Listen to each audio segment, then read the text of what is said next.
Good evening, and thank you for joining us. Now call the regular City Council meeting of April 7th, 2026 to order. Next item on the agenda is the Pledge of Allegiance. If you can join me. I pledge allegiance to the flag of the United States of America and to the republic for which it stands, one nation, under God, indivisible, with liberty and justice for all. Okay, moving down to item 2 of the agenda, we have the land acknowledgement. Before we begin, we would like to acknowledge the Ohlone people who are the traditional custodians of this land. We pay our respects to the Ohlone elders, past, present, and future, who call this place Ohlone land, the land that Pinole sits upon their home. We are proud to continue their tradition of coming together and growing as a community. We thank the Ohlone community for their stewardship and support, and we look forward to strengthening our ties as we continue our relationship of mutual respect and understanding. Okay. We're now on item 3, roll call and city clerk's report. City clerk. Good evening, Mayor Tave. Here. I will note for the record that Mayor Pro Tem Murphy and Councilmember Sasai have not yet arrived. Councilmember Martinez-Rubin. Here. Councilmember Toms. Here. Interim City Manager Evans. Here. City Attorney Casher. Here. Mayor, the agenda was posted on Thursday, April 2nd at 3 p.m. with all legally required notices. One note for the agenda is that staff is requesting to continue consent item 9C to a future date. Written comments were received in advance of the meeting and have been distributed to council, posted on the website, and are available for the public to view in the back of the council chambers. Does the council have any conflicts to report on our agenda items tonight? Seeing none, that concludes my report. Thank you. Okay, thank you, Madam Clerk. We'll move on to convene to closed session, but before that, we're going to take public comment on any items on the closed session. Madam Clerk, do we have any closed public comment? There are no public comments for closed session. Okay, sorry. Sorry about that. Okay, so we'll convene to closed session regarding conference with labor negotiators, Government Code 5495.7 for item A. And item B is Government Code 54956.9D. 2 or D3. Thanks, everybody. We'll be back roughly around 6:30? 7 o'clock? Okay. All right.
All right, everyone. We're going to go ahead and reconvene to open session. We'll take some. We did say we were going to be coming back at 7. So what we'll do is move to item. So we'll move out of order just a bit. Okay, so we reconvene on item 5. There's no reportable action for item 4A or 4B. So we're going to take the citizens to be heard after item 7, reports and communications, which should land us right around 7 o'clock. So we'll do reports and communications, mayor report, nothing to report. Item B, any council appointments? We don't seem to have any.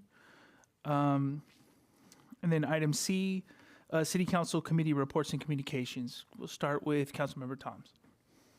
Okay, thank you.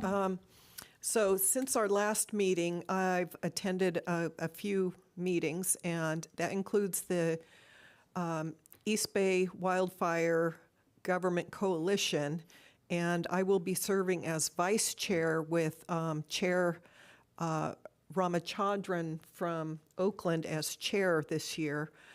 We have some upcoming meetings that will be where we're going to be discussing a public information campaign, especially since Berkeley has initiated the Zone Zero policy ahead of what the state is proposing. So we want to get ahead of what that means for homeowners within the high fire severity zone.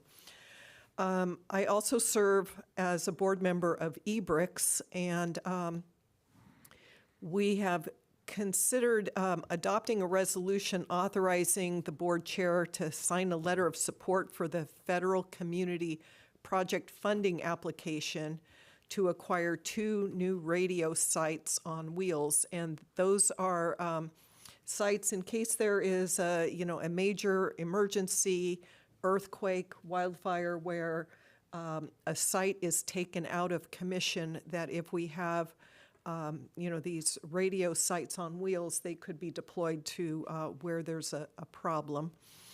And then I was able to serve, I'm an alternate to ABAG, and I attended their meeting a couple of weeks ago, and we approved the final Plan Bay Area 2050 Plus, which was an overview of the regional plan for transportation, housing, economic development, and environmental resilience under development since mid-2023.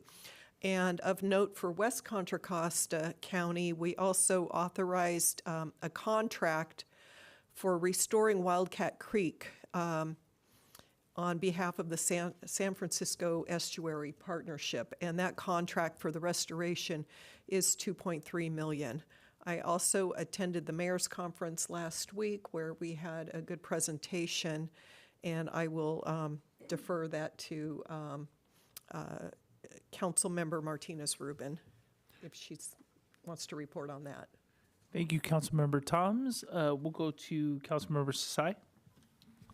Thank you, Mayor. And first, I'll start with my attendance at the Cal City's Environmental Quality Policy Committee, which I'm a member of. We had a great overview of the California Global Biodiversity Alliance, CalGBA, and we went over quite a bit of bills that we recommended positions for. I'm not going to go over all of them. I'll just cite a few here. AB 1642, SB 1417, AB 2013, AB 1138, and AB 2266. If you're interested in reading about that, please look up those bill numbers. Also want to report out, I attended the WCTAC, West Contra Costa Transportation Commission meeting last March 27th. And so we went over a few items, one of them being the election of a secondary alternate representative for CCTA. So I just want to congratulate our colleague, Cesar Zepeda from Richmond, who won that appointment. Look forward to seeing him serve on that committee. We also went over a Richmond Ferry service update and proposed fare amendment. And so what's being proposed is a 6% fare increase for fiscal year 2027 for the Richmond route, and a lot more updates on things like parking for ferry as well. And also very, very proud to see Pinole give an update at the same meeting. Big shout out to and thank you to Director El Gwindi from the Public Works Department. Gave a project update to the WICTAC Commission on 2 projects that we have right now, which is the Bay Trail Gap Closure Project and the San Pablo Avenue Bridge Project, both very important. Some feedback that I gave on that commission, I'll start with the San Pablo Avenue Bridge Project, is very pleased to see that we're going to have Class 4 protected bike lanes as a part of that project. Want to make sure that we have input at some point as a council on the design of that, the lane design, just to make sure that when we do have protected bike lanes, we actually have physical barriers, not just flexible bollards, but also something like raised curbs to make sure that we protect both bicyclists and pedestrians on that specific part of that bridge, which historically and currently right now, we don't have great protection or accessibility for pedestrians or bicyclists on that bridge. On the Bay Trail Gap Closure Project, just very happy that it's moving forward. During pandemic, I used to bike a lot on our Bay Trail, and my brother actually got injured on that specific part of the Bay Trail Gap Closure Project on the sediment there. The gravel is not in safe conditions right now for our bicyclists, and so really proud that we're going to be moving forward with that. Those are my updates. Thanks, Mayor. Okay, thank you, Councilmember Sasai. Councilmember Martinez-Rubin. Hello. Since we last met, I attended 2 events that were quite interesting. One of them was held on the weekend of March 28th. It was sponsored by the Water Education for Latino Leaders organization. It was a statewide annual conference in Friant, California, which is in Fresno or near the Fresno area. And there were a number of researchers, advocates, representatives from water districts, and others who just talked, gave a number of presentations, essentially informing and building our awareness of issues having to do with the way water is used, its origins, whether it's groundwater or water from aquifers or ground or surface water. And they also touched on issues that affect infrastructure and how our aging infrastructure throughout the state of California is at a point of needing to have a number of repairs and affecting the overall rates of water that are essentially felt by people in urban areas. And one fun fact, and I hope I get this correct, is that of the available water in California, 10% is used by urbanites and about 78 to 80% is used in agricultural fields, which is quite unlike what people might think, and yet urbanites end up paying more in their rates because of how water is delivered and what it takes to get it to our taps. They also talked about strategies that are used, whether it's, and considerations which have to be made. And locally, we also think about some of these with our wastewater treatment plant, for example, which is altogether a different kind of system. But nonetheless, it's a question of whether we manage by demand or use, or whether we damage by building infrastructure. And so that's an ongoing issue throughout the state, and something that to be considered. Something that, a new word that I learned, land subsidence, which may affect some of our buildings, and probably a consideration already by our public works staff and staff at the water treatment plant, because we're in an area that is subject to flooding. And also given the state of, or the age of our treatment plant might be a consideration. So that's a question that I have now come with after attending this conference, so that our public works staff can consider some of that and how it might affect Pinole or not. The other event that I attended was the Contra Costa Mayor's Conference, held on April 2nd and sponsored by City of Concord. And there we heard a presentation by the director of the South Bay Coalition to End Human Trafficking, and how they have responded or are responding and are requesting assistance from everyone government and otherwise as well, just simply members of the public, to end human trafficking, which not only touches upon sexual trafficking, but also trafficking for abuse in labor. And now that the World Cup Games will be coming to the Santa Clara area in June, it's a consideration that some of the trafficking, that kind of the venues and those kinds of events present an opportunity for increased rates of trafficking.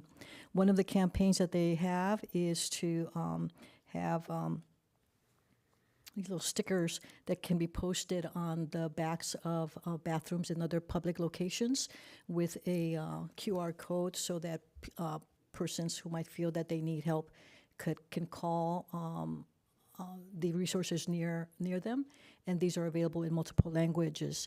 So, yep, that's something that we heard from. Councilmember Toms, did I address what you had considered I ought to? Yes, Okay, yes, thank you. All right, we were both there at the mayor's conference. That's it for now. Fantastic. Thank you. Okay, so let's move on to council requests for future agenda items. Okay, we have one. Councilmember Sasai, please go ahead. Thank you, Mayor. I actually have two for tonight. The first one, I'd like to move that our council direct staff to return with a resolution and letter of support for Senate Bill 1216 Cabalden, which establishes a housing leadership designation to recognize and reward cities and counties that have achieved measurable success in building new homes, and also that staff note in our resolution and letter of support the fact that the city of Pinole was among the first few cities in California to earn the pro-housing designation. Yeah, I'll second that.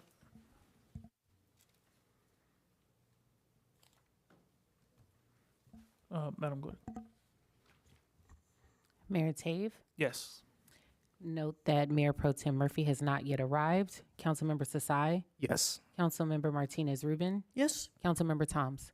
The motion carries. Thank you. Thank you. My second and final request tonight will actually be for our council to present a proclamation for Dolores Huerta Day at our next council meeting. That will actually be on April 10th, but still want to acknowledge that and have to come back to council.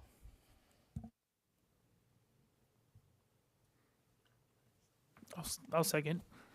Okay. Mayor Tave, Yes. and noting for the record, Mayor Pro Tem Murphy has not arrived yet. Councilmember Sasai, Yes. Councilmember Martinez Rubin, Yes? Councilmember Toms. Yes, Motion carries. Thank you. Okay. Seeing no. Okay. We have Councilmember Martinez Rubin, future agenda item. Thank you. Now this proclamation related to Dolores Huerta, it even seems more fitting. My request is to have staff research the availability of these little stickers so that they can possibly be applied to the public restrooms that we have here in the city and other locations, so that the city can support the campaign that Safety for the Bay has regarding the prevention and resource assistance to persons that are at risk or are being trafficked. I'll second that. Okay. Mayor Tave, Yes. and noting for the record, Mayor Pro Tem Murphy has not yet arrived. Councilmember Sasai, Yes. Councilmember Martinez Rubin, Yes? Councilmember Toms. yes. Motion carries. Thank you. All right. Moving on to item 7E, City Manager Report. Interim City Manager, please. Thank you very much, Mr. Mayor and members of the council.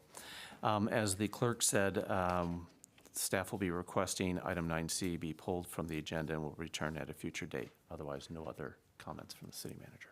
Okay.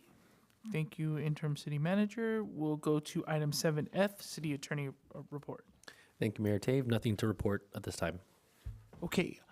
So what we're going to do is jump back to citizens to be heard. 6:30. I mean, I think proclamations will probably take us a little bit longer. So we'll jump to citizens to be heard. So Madam Clerk, if you could, that's item 6. Okay.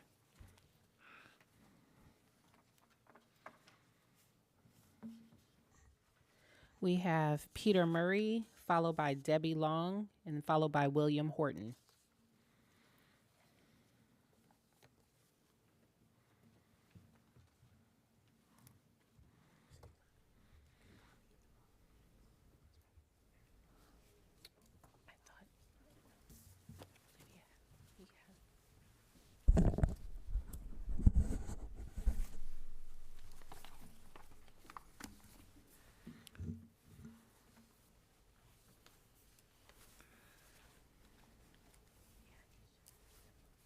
getting older, have to have these.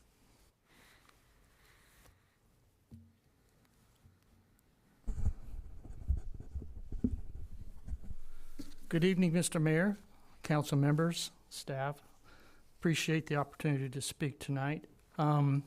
First thing I'll say is everybody out there in Pinole land, vote no on Measure D.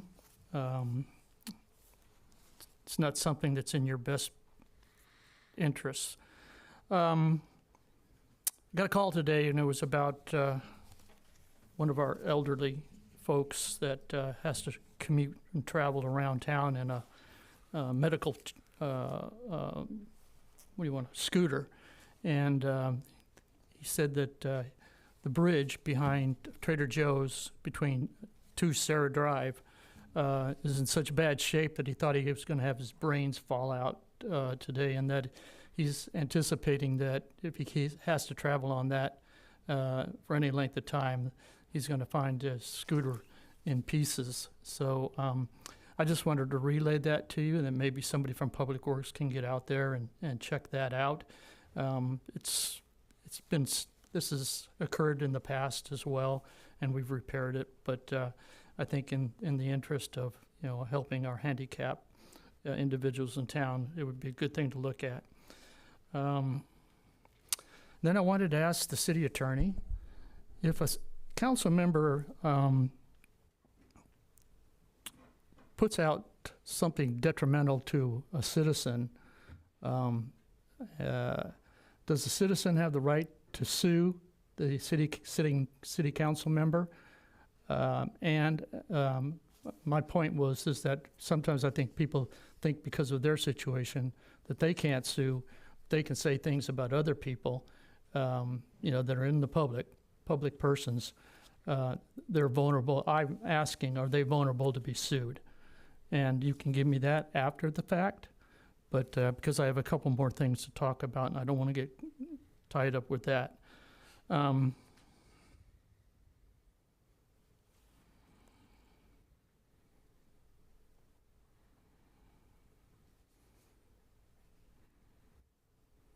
Okay. Well, that was, I guess, the gist of it, getting that thing taken care of for the handicap. And sitting council member, right. Oh, and I just want to say, I kind of see glimpses of things from the past going on in Pinole right now. In particular, kind of the tactics that were used back in, say, 2008, where you fire the city manager, create chaos. Thank you, Speaker. Just wrap up the comment. Wrap it right up. Go ahead. And then we have chaos in the community, and then things get thrown out there. And I'm saying that like Measure D now. We've got chaos. 2 city managers have gone by the wayside, and I think it's an appropriate time to pull these kind of things out of the hat and then drop them on the community. Thank you, Speaker. Next speaker, please. Debbie Long. Good evening, Mayor and Council, and I want to make sure my comments are directed through the Mayor.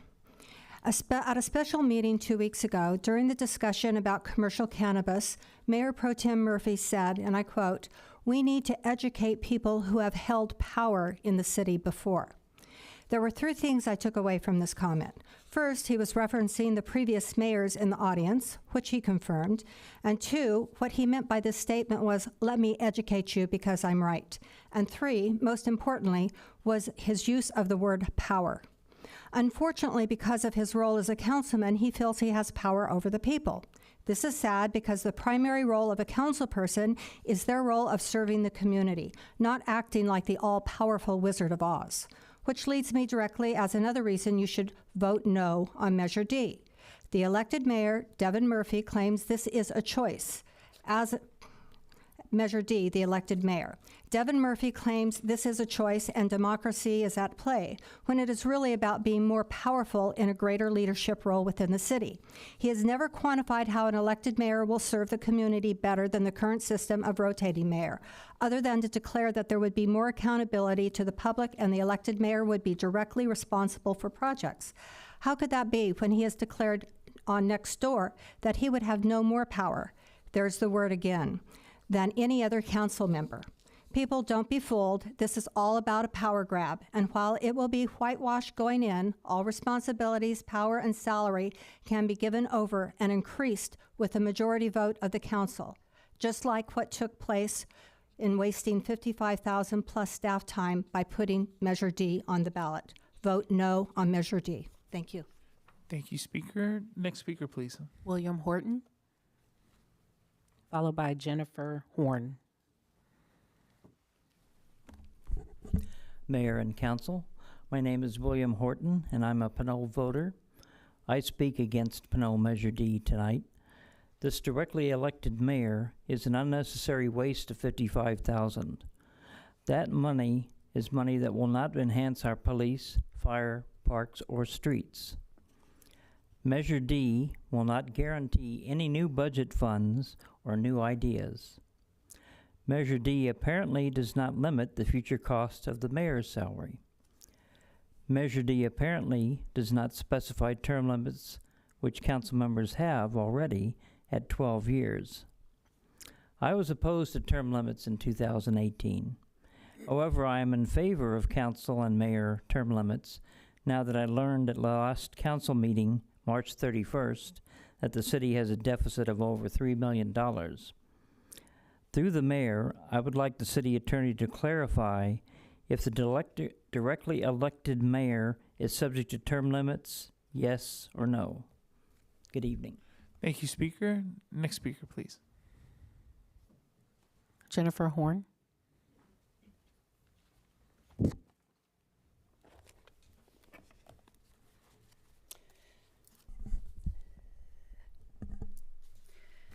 Good evening, Mayor Pro Tem, council members, staff, and the public. I'm here to talk about Measure D, which will be on the ballot in the June 2nd, 2026 election. The public will soon be seeing no on D signs throughout the city. They look like this, but they're bigger. I will be voting no, and I'd like to explain the reason for my no vote on this measure. Measure D changes the governance structure of the city of Pinole from a rotating mayor structure to an elected mayor structure. Is there a need for this change? None that I have heard that would persuade me to vote yes. I've heard that the current structure is archaic, but in the words of a recent Nextdoor poster, labeling something archaic doesn't make it true.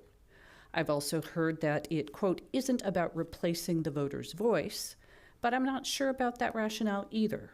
3 council members voted to place this measure on the ballot despite the unanimous opinion of Pinole voters who had raised their voices to say, no, don't spend $57,000 to do that. Sure sounds like replacing the voter's voice to me. I've also heard that Pinole voters would have an expanded voice with an elected mayor as opposed to an appointed mayor, because an elected mayor's authority stems from an election rather than an appointment. What? Don't Pinole voters elect the city council members who are eventually appointed mayor? If anything, under the current structure, our mayors have even greater authority, no? They are both elected and appointed.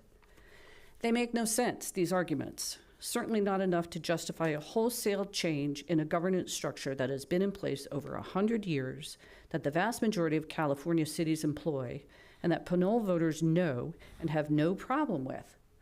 That was brought home to me by the results of a recent survey of Pinole voters, where governance structure was mentioned by no Pinole voter as an area of concern.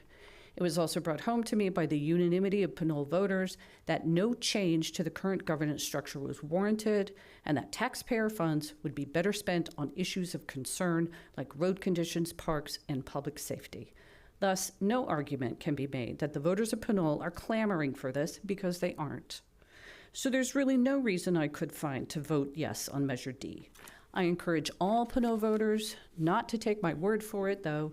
They should look at the minutes of the June 25th, 24 agenda, December 2nd, 25, January 20th, 26 city council meetings, review the comments from your neighbors, which are in the agenda packets, see if you can find a good reason for this wholesale change. But don't count on seeing any good arguments on the ballot. For some reason, those who are for Measure D submitted nothing in support. Perhaps that's the most compelling evidence of all, that there was. Thank you, Speaker. Next speaker, please. That concludes public comment. Okay. Any online speaker? Okay. All right. So we got through citizens heard. We're going to jump back to item 8, recognitions, presentations, and community events. So we have item A, proclamations. We'll start with Parkinson's Awareness Month, April 2026. Whereas Parkinson's disease is a chronic progressive neurological disease and is the second most common neurodegenerative disease in the United States. And whereas Parkinson's disease is estimated to affect approximately 1 million people in the United States, and the prevalence will rise to 1.2 million by 2030.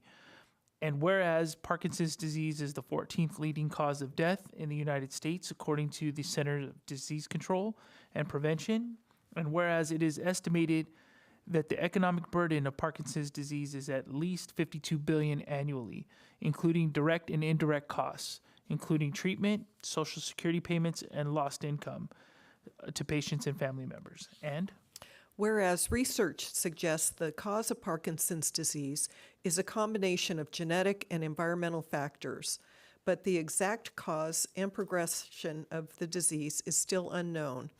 And whereas there is no objective test or biomarker for Parkinson's disease, and there is no cure or drug to slow or halt the progression of the disease. And whereas the symptoms of Parkinson's disease vary from person to person and can include tremors, slowness of movement and rigidity, difficulty with balance, swallowing, chewing, and speaking, cognitive impairment and dementia, mood disorders, and a variety of other non-motor symptoms. And whereas volunteers, researchers, caregivers, and medical professionals are working to improve the quality of life of persons living with Parkinson's disease and their families. Increased research, education, and community support services, such as those provided by the Parkinson's Foundation and other organizations, are needed to find more effective treatments and to provide access to quality care to those living with the disease today. now, therefore, I, Anthony Tave, Mayor of the City of Pinole, County of Contra Costa, State of California, on behalf of the City Council and the entire City of Pinole, do hereby proclaim April 2026 as Parkinson's Awareness Month in the City of Pinole and urge all citizens to increase their understanding of the disease and support all people living with Parkinson's. Okay. So we'll be moving on to Autism Month, Autism Acceptance Month. Whereas April is Autism Acceptance Month, and whereas autism spectrum disorder (ASD) is a developmental disability that can cause significant social, communication, and behavioral challenges, and whereas we celebrate difference, promote acceptance, and spread knowledge about people living with autism, and whereas about 1 in every 54 children are affected by autism, and the disability can affect anyone regardless of race, ethnicity, gender, or socioeconomic background. And whereas autism can take an emotional, physical, and financial toll on the families and children affected. And whereas until recent years, autism was considered to be a condition with poor prognosis. Now, research shows that early care and intervention are key to helping those who are diagnosed with autism progress towards an improved quality of life. And whereas significant progress has been made in the last 30 years in the areas of research, medication, diagnosis, therapies for autism, and the effort to address autism continue as doctors, therapists, and educators help individuals with autism and their families adjust to its challenges. And Whereas America is founded on the idea that all people are created equal and deserve to be treated equally throughout their lives. And whereas Autism Acceptance Month recognizes that autism is more than a diagnosis, it is an identity, community, and a lived experience that encompasses both challenges and triumphs. And whereas the Autism Society of America is proud to celebrate Autism Acceptance Month, continuing their commitment to celebrate differences throughout April and beyond.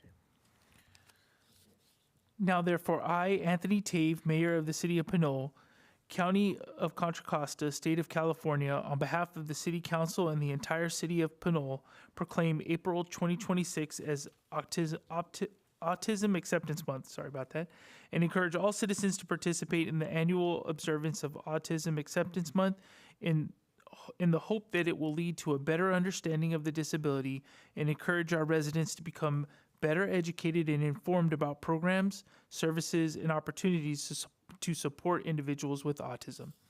All right. Thank you.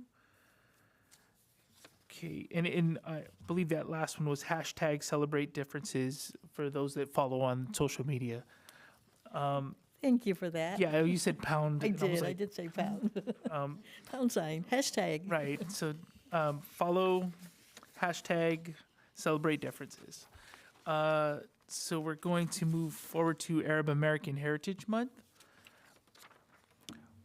Whereas the Constitution, Arab American Heritage Month, April 2026. Whereas the Constitution of the United States proclaims that everyone is entitled to all the rights and freedoms set forth therein without discrimination of race, religion, or other status. And whereas the City of Pinole recognizes the contributions of Arab American students, families, and community members. And Whereas for over a century, Arab Americans have been making valuable contributions to all aspects of American society, including medicine, law, technology, government, and culture. And whereas Arab Americans have enriched our society by sharing their American spirit, which has made our country proud and prosperous. And whereas the theme for 2026, Many Voices, One Community, reflects the breadth of Arab Americans' identities while affirming the shared values that unite the community. And whereas Arab Americans join all Americans in the desire to see a peaceful and diverse community where all are treated equally. And whereas the celebration of Arab American ancestry and cultural heritage encourages people to counter misconceptions and to acknowledge the positive impacts of a more diverse society. And whereas the incredible contributions of Arab Americans have helped us build a better nation. And whereas manifestations of religious intolerance, incitement, harassment, or violence against Arab Americans within our city are condemned. now, therefore, I, Anthony Tave, Mayor of the City of Pinole, County of Contra Costa, State of California, on behalf of the City Council and the entire City of Pinole, do hereby proclaim April 2026 as Arab American Heritage Month in the City of Pinole and urge all citizens to celebrate the past, present, and future contributions of this community. Right. Thank you, everybody. And then we'll move to National Pet Day. April 11th, 2026. Whereas pets are one of the most important parts of our lives and families, and whereas pets make life better by giving people love, companionship, and comfort, getting us outside for exercise and helping us build social connections. And whereas National Pet Day on April 11th dedicates the day to those pets who may not always get the companionship and attention pets deserve. And whereas National Pet Day is a day set aside time to reflect on how those furry, feathered, scaled, and other animal friends impact our lives. And it should also be a day to think about what we can do to help our animal companions live a fuller, richer, and happier life. And whereas National Pet Day can also be a great reminder that as much as we love our animals, there are still many out there that need our help. And whereas on this day, we can make a pledge to donate to shelters and organizations that do so much incredible work on behalf of these animals. And whereas responsible pet ownership is vital to the well-being of pets and people, and whereas helping other animals in similar situations might be the perfect way to honor your own pets on National Pet Day. Now, therefore, I, Anthony Tave, Mayor of the City of Pinole, County of Contra Costa, State of California, on behalf of the City Council and the entire City of Pinole, do hereby proclaim April 11th, 2026 as National Pet Day, and encourage all Pinole citizens to observe this day with appropriate activities and to support local animal shelters and rescues. All right, everybody, thank you. All right.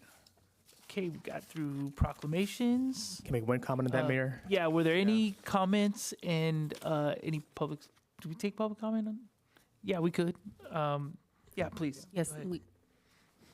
Public? Go ahead, Councilmember Sasai, and Sure. then we'll take. Just want to make one comment. If you go to contracosta.ca.gov and go under Contra Costa Animal Shelter, there's a list of currently available animals, both cats and dogs. That's my call to action. Please adopt, do not shop. Thank you. To you, Deputy City Clerk. Thank you, Councilmember Sasai. We do have one online, Richard Kossel. Go ahead, speaker. You might be on mute. Yes, hi. Excuse me. Sorry, I thought that you were resuming at 7. So I just was going through the budget that One you had sec, the last. Richard. 1 second. I did say 7 o'clock, and what we'll do is let's close out this item. I'm not Okay. sure if we can do that. City Attorney, if we can take that I public. can wait. I knew it was 7. And Mr. I- Cossel, let me check Sir, with. one second. Let me check with the city attorney to see if we can take that public comment, because we did say 7. Yep. Through the chair, you can reopen public comment. Okay, yeah, so we'll take that public comment then, and then after 7, we'll keep moving forward until our next public comment at the end of the meeting. Okay, let us close this one out, and then we'll do that. So if there's any other comments on proclamations? None? Okay, seeing none, then we'll go ahead and reopen public comment, to take public comment, as we said at 7. Richard Kossel, go ahead. Okay, I'm sorry for the confusion.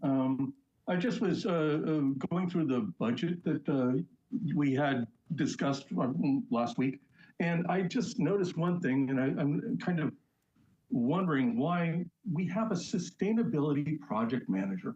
That seems to be a new position.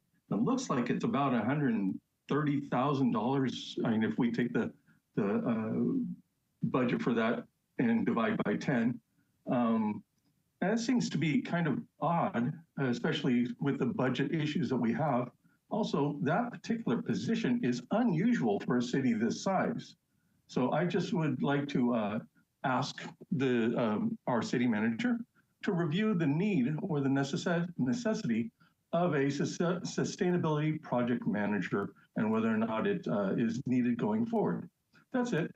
Thank you very much. Thank you, Speaker. Okay, so we'll move on to item 8B, presentations. Thank you very much, Mr. Mayor. I'm going to introduce for the Clean California Community Designation sign unveiling and installation suggestions. Our sustainability project manager will be here with a presentation, Kapil. And I will say, in my experience, sustainability is a growing field where cities of all sizes need to address this. And the wonderful city of Pinole is very lucky to have Kapil, and looking forward to his presentation as he sets it up right now. So thank you.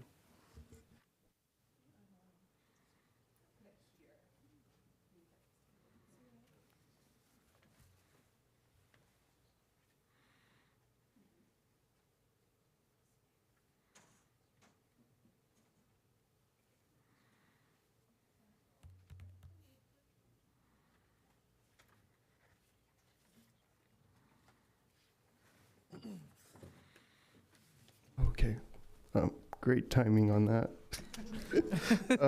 So today, good evening, Mayor, Council, members of the staff and members of the public. I'm Kapil, I'm the Sustainability Project Manager. And tonight we have a special presentation to unveil our sign for achieving the Clean California Community Designation. Next slide. Oh, Dave, do you have the presentation? Oh, there. Yeah, next slide. For some background, the Clean California Community Designation Program, it's offered by the Caltrans Clean California Initiative. It's a statewide effort to remove litter, create jobs, and revitalize public spaces. And so the city submitted an application to the program highlighting efforts in various criteria. And the 4 that are listed, they're not exhaustive, but we have, for litter assessment, we have audits that are currently being conducted by Sacramento State University and ERT team for our trash capture devices. For cleanups, we have Friends of Pinole Creek Watershed here. They organize many community cleanups, as well as we host our annual Coastal Cleanup Day. For infrastructure, we've rolled out new tri-stream receptacles. At the soccer field, you'll see like two trash receptacles that collect like compost, recycling, and landfill. For collection drives, we host our annual dumpster day.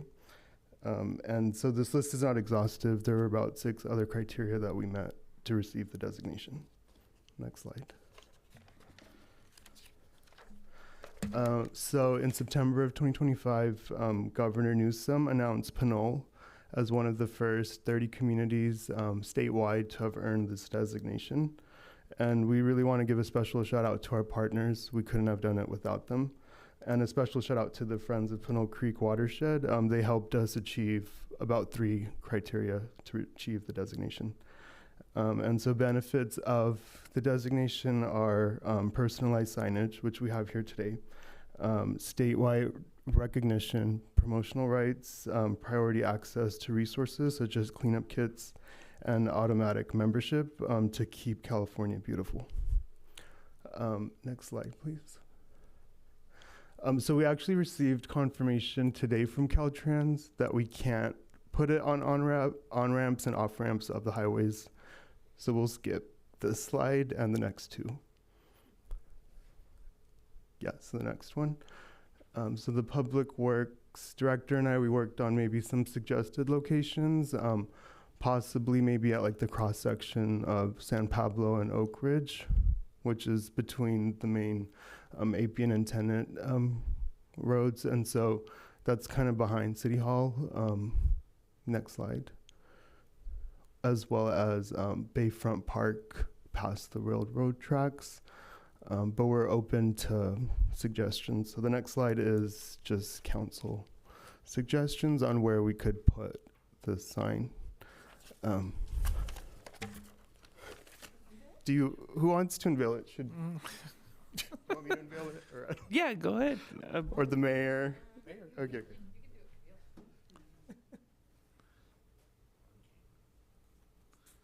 This is kind of exciting. like, oh wow, yeah.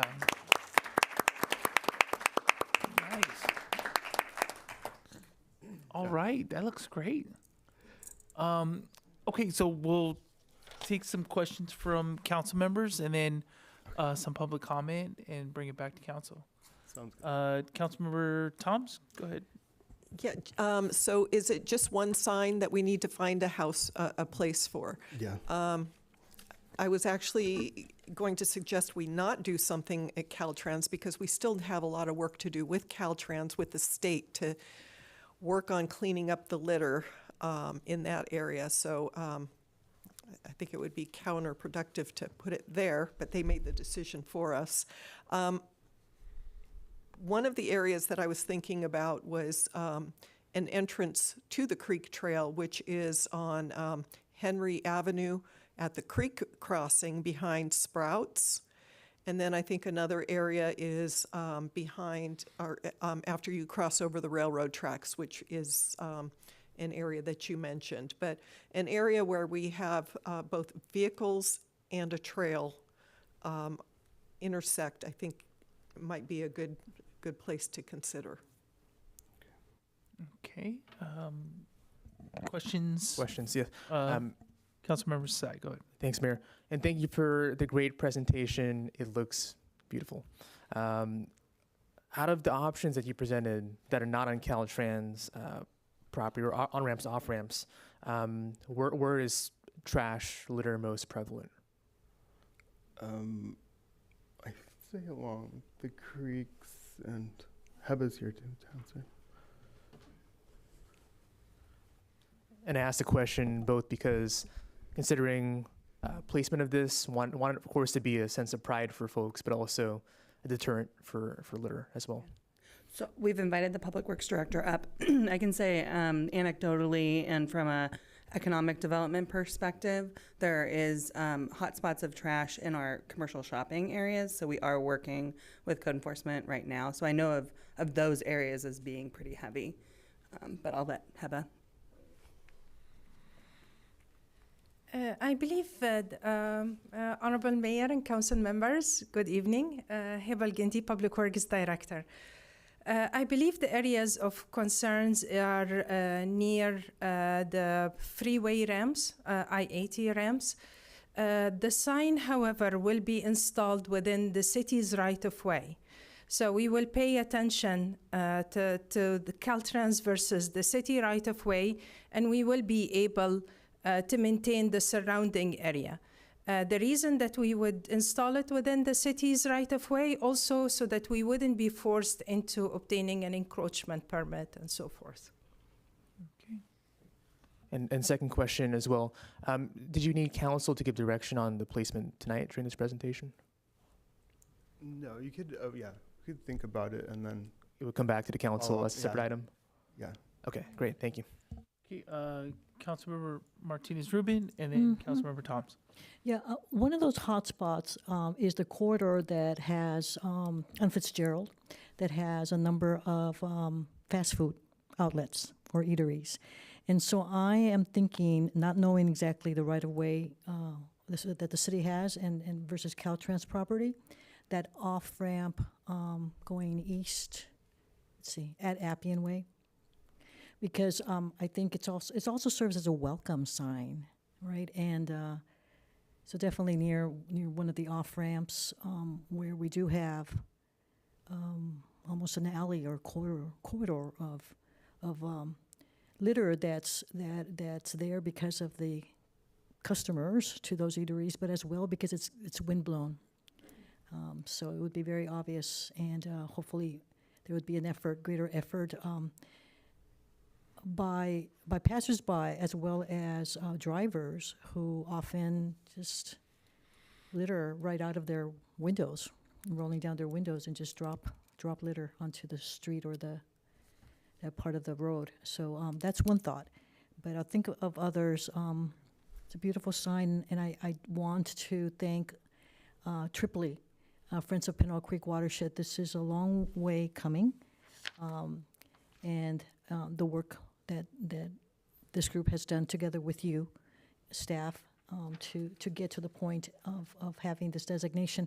And as well our council members, because I think there was some interest in particular to have that designation as an agenda item at some point last year, and here we are as a result of three different efforts by three different groups of people representing the city and its many roles that people here in Pinole as residents have to create something that will continue benefiting everyone, not only the residents but the visitors to Pinole, so that they know that we indeed have a clean city as something that's an ongoing desire, and in keeping with one of the city's goals to have a thriving and beautiful city.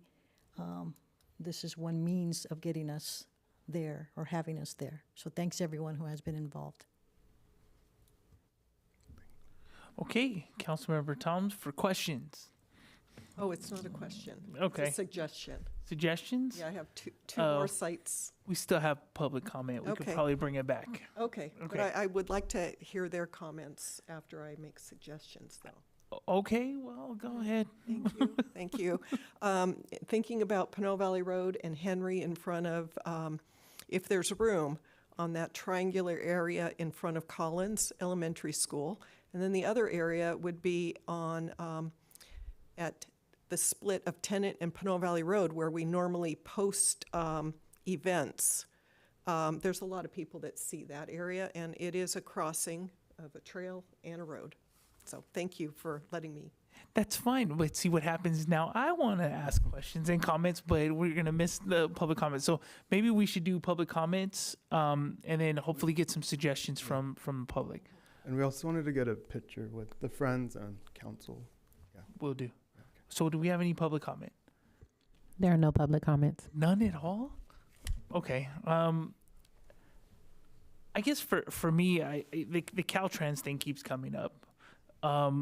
We keep talking about how much trash, and it's because the freeway's like a bowl right there, and so all the trash comes down into our area, and I'm trying to figure out, is there like fencing or some type of catch that can be done along that ramp? It's relatively inexpensive, but when the wind blows it, it doesn't blow all the way down into Pinole, onto Pinole Valley Road, and then, into our creek.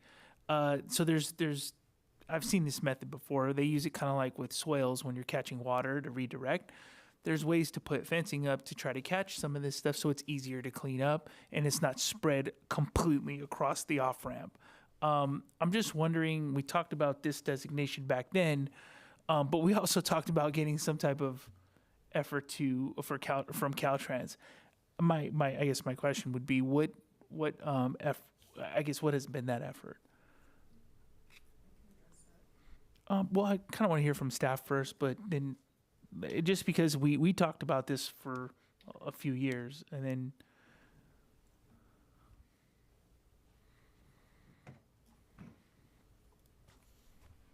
I apologize for walking back. I just wanted to share that we've been in communication with Caltrans, and we placed multiple work orders to do the cleanup. It's a large organization, and responding to requests is not as fast. I personally think that the fencing is a good idea, and we could pursue it if you wish. Okay. Thank you for that. I'm glad to hear that the conversation hasn't dropped. I just don't want to put up this beautiful sign that says Clean California Community, and then we still have the same issue. Councilmember Thomas, you said you might have some information on that front. About a year and a half ago, we submitted a letter to Caltrans and copied our state legislators and got I would say we were blown off by staff, to put it mildly. Wait, by Caltrans staff. right. Okay. And we Sounds asked like for we're doing permanent great. trash fencing, trash capture fencing, especially over the creek on the on and off ramps of Pinole Valley Road. I have since brought it up when I have met directly with Senator Arreguín, and again sent the copy of the letter and the response to his staff, and I did the same when we met with Assemblymember Wicks. Resent. In fact, I made copies and handed them to her when we met with them in December. And you're saying we've gotten no response? We have gotten no concrete response other than we will clean it up when you put in a work order. But we need something permanent. Agreed. I think sometimes what happens is they'll put like vegetation. The issue is the trash is going way up that hill and is staying up there because of the level of effort to bring all that stuff down. Whereas if you catch it on the concrete, it's a little bit easier to clean up. Okay, I think we might need to consider reviving that, city manager, and trying to chase this one down, because it's something we've been talking about, I know, for years. And it just seems like there hasn't been any traction. We have a beautiful ramp, but I think somebody had to crash into it on Appian in order for them to like now redo the whole thing, which is odd, but they did everything but what we had asked for coming down the line. So I just want to see if we could maybe chase that down a little bit. Was there any other comments, questions? Oh, okay. Councilmember Sasai, go ahead. Thank you, Mayor. And I also just want to thank Councilmember Toms for advocacy on that issue. I would proudly support another letter to Caltrans District. And maybe, I know last time we had engagement from the State Senate office and State Assembly, but it would be good to have Supervisor Joy's office chime in as well to try to elevate that. On the suggestions for the placement, definitely would be good to have an invisible area. Definitely agree that it would be double purpose as a welcome sign. It's a huge sign and great. And so I'm thinking about after the BNSF bridge, before or after BNSF bridge, coming in from Hercules might be a good place. Either direction. Thinking too about coming from Richmond, unincorporated Contra Costa County, on the west side of Pinole, by Pinole Shores, something along there. And then I'm not exactly sure what would be feasible in the Fitzgerald Drive area where it's next to commercial. But anything there would be great as well, since it's one of the more prevalent places for litter. Other than that, I just want to thank staff again for their work. Thank you, Director Whalen, and Public Works Director El Quindi, and also Kapil as well. Thank you. Your work is appreciated. Did a wonderful job on our CAP and all these different projects, as well as application for the designation that we have here tonight. So congratulations and thank you so much. Great. Any other comments? I guess one other comment I have is with this designation, you mentioned resources. What other type of resources would you say come from a program like this? And I know it's something that's evolving over time. There was like cleanup kits that are available, bags. Yeah, so we have been offered some cleanup kits that we put our name in first. We got some bags out of that. And I believe that there might be some more kits and garbage bags coming down the line that we would have priority access to.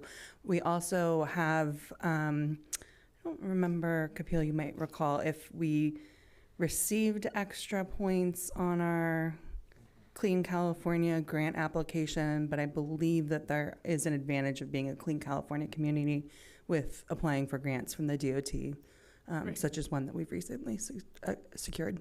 Awesome. Okay. Thank you. All right. Are we going to take a picture with the sign? Yeah, the friends are here as well. Awesome. To join us. Yeah. Okay. Great. Can we have Friends of Pinole Creek Watershed come up and join us, since they have been a great part of this?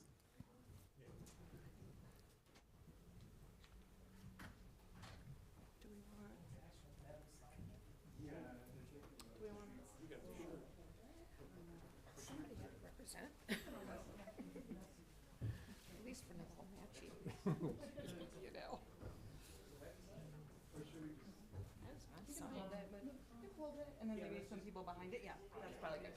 That's good.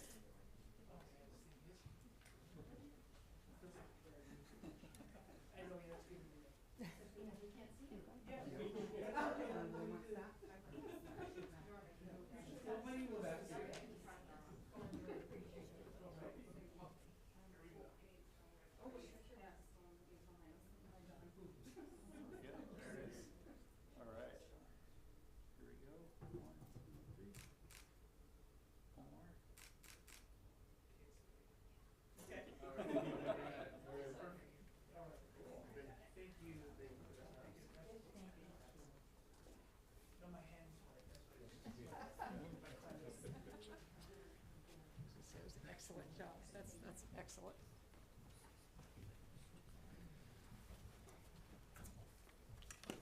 Okay, everyone. Let's go ahead and move on. Is there any comment? No public comment? No words? Nothing? All right. No problem. Okay, so we'll go ahead and move forward with the coordinated outreach referral and engagement, our core program. City Manager, please. Thank you very much, Mr. Mayor. Item 2 of the presentations is an update by CORE. And right now we've got our Chief of Police, Clavoon, here.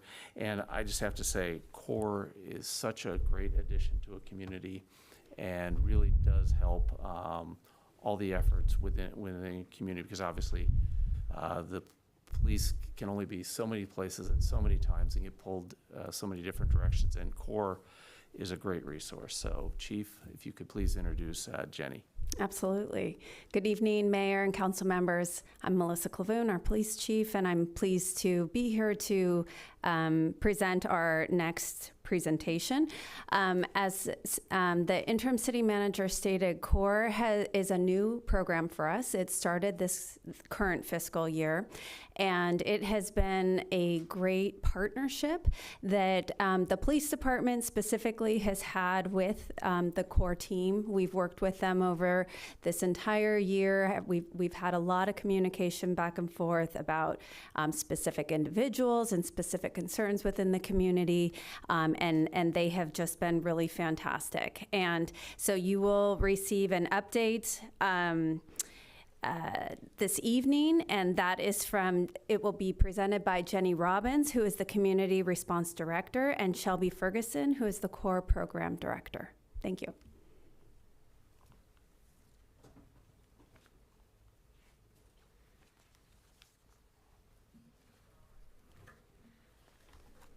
All right. Good evening, everybody. Thank you for the warm welcome. Good evening, Mayor Tave, council members, and members of the public. Thank you again for having us to share the great work that CORE is doing in the city of Pinole. My name is Jenny Robbins. I'm the Director of Community Response, and I'm here with Shelby Ferguson, our CORE Program Director. And real quick, before diving into the slides, I was here about a year ago, and I shared the same, that I'm a proud Pinolean.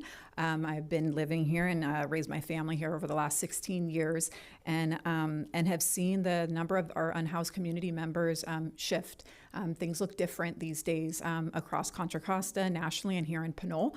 So as a member of the community, I'm just very proud that our city has invested in these resources and these supports for our neighbors and our community members. Next slide, please. All right. To get us grounded and a little bit about the work that we do, CORE stands for Coordinated Outreach, Referral, and Engagement. We are a housing-focused street outreach program.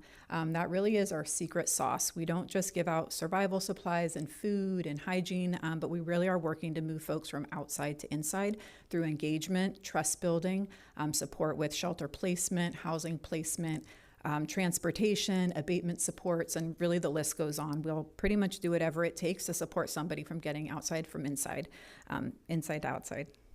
Outside to inside. We work very closely with Pinole Police Department.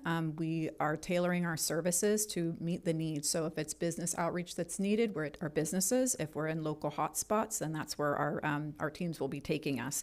And so a lot of the great work that we have is really through that partnership and connection. Our CORE members start our day by calling into to Pinole Dispatch. We'll also call into El Cerrito Dispatch when we're in other cities to let them know that we're here and that we're taking referrals, and to identify where the hotspots are of that day or that week or that month. Next slide, please. All right, so a little bit of background of how we got here. Back in 24-25, we started out with a tri-city court team that was comprised of cities of El Cerrito and San Pablo in the county. That was really a recognition that there was more of a need of street outreach services in West Contra Costa. Prior to that, we had one all-county team in West County, and then we had a shared team in San Pablo and Richmond, and it wasn't enough. And so that pilot was very successful, and through that pilot, the word spread, and we started to connect with Pinole and Hercules, and that's where our Quad City team pilot began. And so we are within our first 6 months of our first year of this pilot. It's very successful. It's going very well. And the remainder of this presentation will be used to talk about our outcomes and our successes over the last 6 months. Next slide, please. So this slide depicts some very kind of high-level housing needs in Pinole. A few data points that we pulled. There's lots of numbers that go around, but we have an annual point-in-time count. I don't know if folks are familiar with that. It's one day of the year where we do a count. By no means is it representative of all the individuals in the city, but it does give a snapshot. So you can see in 2024, there was a count of 7 individuals on that one night in January, and in 2025, it moved up to 12. We probably have another couple months before our 26 data points will be out. The second bar graph depicts folks who lost their housing in Pinole. So we capture a lot of data with CORE. So of all of our CORE teams, not just our Quad City team, but of all of our contacts in 2024, 30 individuals said that they lost their housing in Pinole. And in 2025, 40 individuals said that they lost their housing in Pinole. And we like to look at that factor because those who are losing their housing is a good indicator of some of those individuals might become unsheltered. So looking at that metric is also helpful when we're comparing year to year. And then in looking at everybody served by CORE in the city of Pinole in 24, we contacted 55 individuals, and in 2025 calendar year, we contacted 81 individuals. It doesn't necessarily mean our numbers have gone up that much, but what it means is that we have more boots on the ground, and so we're able to engage with more individuals. So in 2024, we might have had more individuals, but CORE wasn't seeing them because we didn't have that dedicated resource here. Next slide, please. All right. So much of the work that we do here is around community partnership and impact.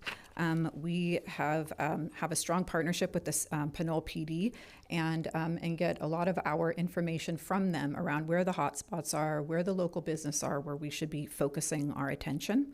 And building relationships with businesses is very important to get our word out into the community that we're here and how to reach us. Next slide, please. So this slide shows many, but not all, of the businesses that we've been in communication with over the last 6 months or so. We do door-to-door outreach. We go to each of the businesses. Our core team will identify themselves. We'll share information about the program. We'll provide business cards, and we'll talk to business owners, managers, store staff, so they know how to reach us. And we'll say you can give us a call on 211, or let us know when folks are in the area, and we will make sure to come by and offer those services. Most recently, we've had a lot of success on the Fitzgerald kind of business strip. We've worked closely with the Dollar Tree, Grocery Outlet, O'Reilly Auto Parts, and they're now calling us directly when they have folks that are in their area. And one recent success, I think Lucky's identified an individual recently that was just kind of loitering in their parking lots, and so they let us know, and so CORE's come back and done direct outreach to that individual, and they're now open to services, which has been wonderful. Next slide, please. We also do a lot of outreach to our school districts, YMCA, the Senior Center, Pinole Library when it was open. Now it's closed, but we do see folks that are in the creeks near the high school. And so we're also making direct outreach to those locations, so folks that are working there know how to reach us. And that the picture is our core team, our Quad City core team. So that's Ellie and Kellyanne. They do incredible work here. They know our city front to back, and are definitely building wonderful relationships with our unhoused community members. I could go on, but I know we have about 10 minutes or less for this presentation, and I will send the mic to Shelby, and she'll talk a little bit about our outcomes. Good evening. If you can go to the next slide. Thank you so much. So I'm going to go over some of our data from the first half of the 25-26 fiscal year. Next slide. All right, so all of our core teams in Pinole, not just the Quad City core team, they served 44 participants in the city of Pinole in the first half of the fiscal year. 37 individuals, or 84%, like Jenny was talking about, they have roots in Pinole. That means they are from here, they have friends or family here, their services are here. So people tend to stay where they're from or where they're familiar with. Low income and loss of jobs were the leading causes of homelessness that people reported when interacting with CORE. 75% of the individuals that engaged with CORE in Pinole had a disabling condition, which means this is a high-need population. 12 individuals, or 35%, exited to stable housing. And stable, that just means could be to a shelter, that could be permanently with friends or family, or to their own unit. And in 2024, that was a 52% increase. So having this dedicated resource here in Pinole is a really big deal to be able to exit our participants to housing quickly. 68% of the individuals reported being first-time homeless. That's also a pretty big stat, that over half of the individuals that CORE is serving here in Pinole are experiencing homelessness for the first time. And 49% of these contacts were made directly by the Pinole CORE team, or the Quad City CORE team, which just means when we have a dedicated resource, we're really able to serve the individuals in Pinole. Next slide. Okay, so specifically our Quad City, our Pinole CORE team, let's look at those outcomes. So for the first half of this fiscal year, 26 participants were served, unduplicated participants, through 46 contacts. There were 85 emergency supplies provided, 100 services for housing coordination, and 15 animal services. So that means getting someone connected to vaccines, microchipping. 77% of the individuals served by the Pinole CORE team lost their housing in West County. So not just necessarily in Pinole, but in a West County city. This really shows that participants are from here. 42% of the women served by the Pinole CORE team identify themselves as domestic violence survivors, which is a pretty important stat, I think. And there were 15 warming center placements, which is our night-by-night shelters. Next slide. All right, and I just want to end on a success story. So CORE had been engaging with a chronically homeless individual since 2017, off and on. Although this individual did get into housing briefly, they were not able to maintain it. So CORE reconnected with them back in July of this year, and the focus really was to secure stable housing that they could maintain on their own. During this consistent engagement with CORE, they were actually offered a permanent supportive housing opportunity in December, which is permanent housing with supportive services attached. Upon receiving that housing and moving in, they expressed joy, relief, renewed sense of hope for their future. And it really shows when we continuously engage, maybe year after year, contact after contact, and we're able to get people connected to housing that has services, that it works out. And that is it for us. Okay. Happy to take questions. All right, so we'll take some questions from council. We'll start with Councilmember Martinez Rubin and work our way across. Thank you. I have 3 questions, starting with a success story. You know, that's a long time, a long period to engage with someone. When you indicated they were unable to maintain their housing, what were the reasons for that? The housing, sorry, let me stand up. The housing that they were in wasn't permanent supportive housing, so it wasn't attached with those supportive services. And those are really some of the key things that people need when moving into housing who have been unhoused for many years, is having that supportive services attached. That means you have a case manager maybe on site that's working with you week after week, day after day. And working with you toward what goals? Really in maintaining your housing, that could be building life skills. Many of our participants haven't been in housing for a long time, or maybe they've never been in their own independent housing. So being able to build those life skills like budgeting, being able to go to the grocery store on your own. There's a lot of those skills that you may not have built if you haven't been in housing before. Thank you. Yeah. So earlier, there was mention of abatement support, and what came to mind was the homeless, quote, homelessness or unhoused camps. Is that what you were alluding to? And if so, tell us more. If not, please tell us what you meant by abatement support.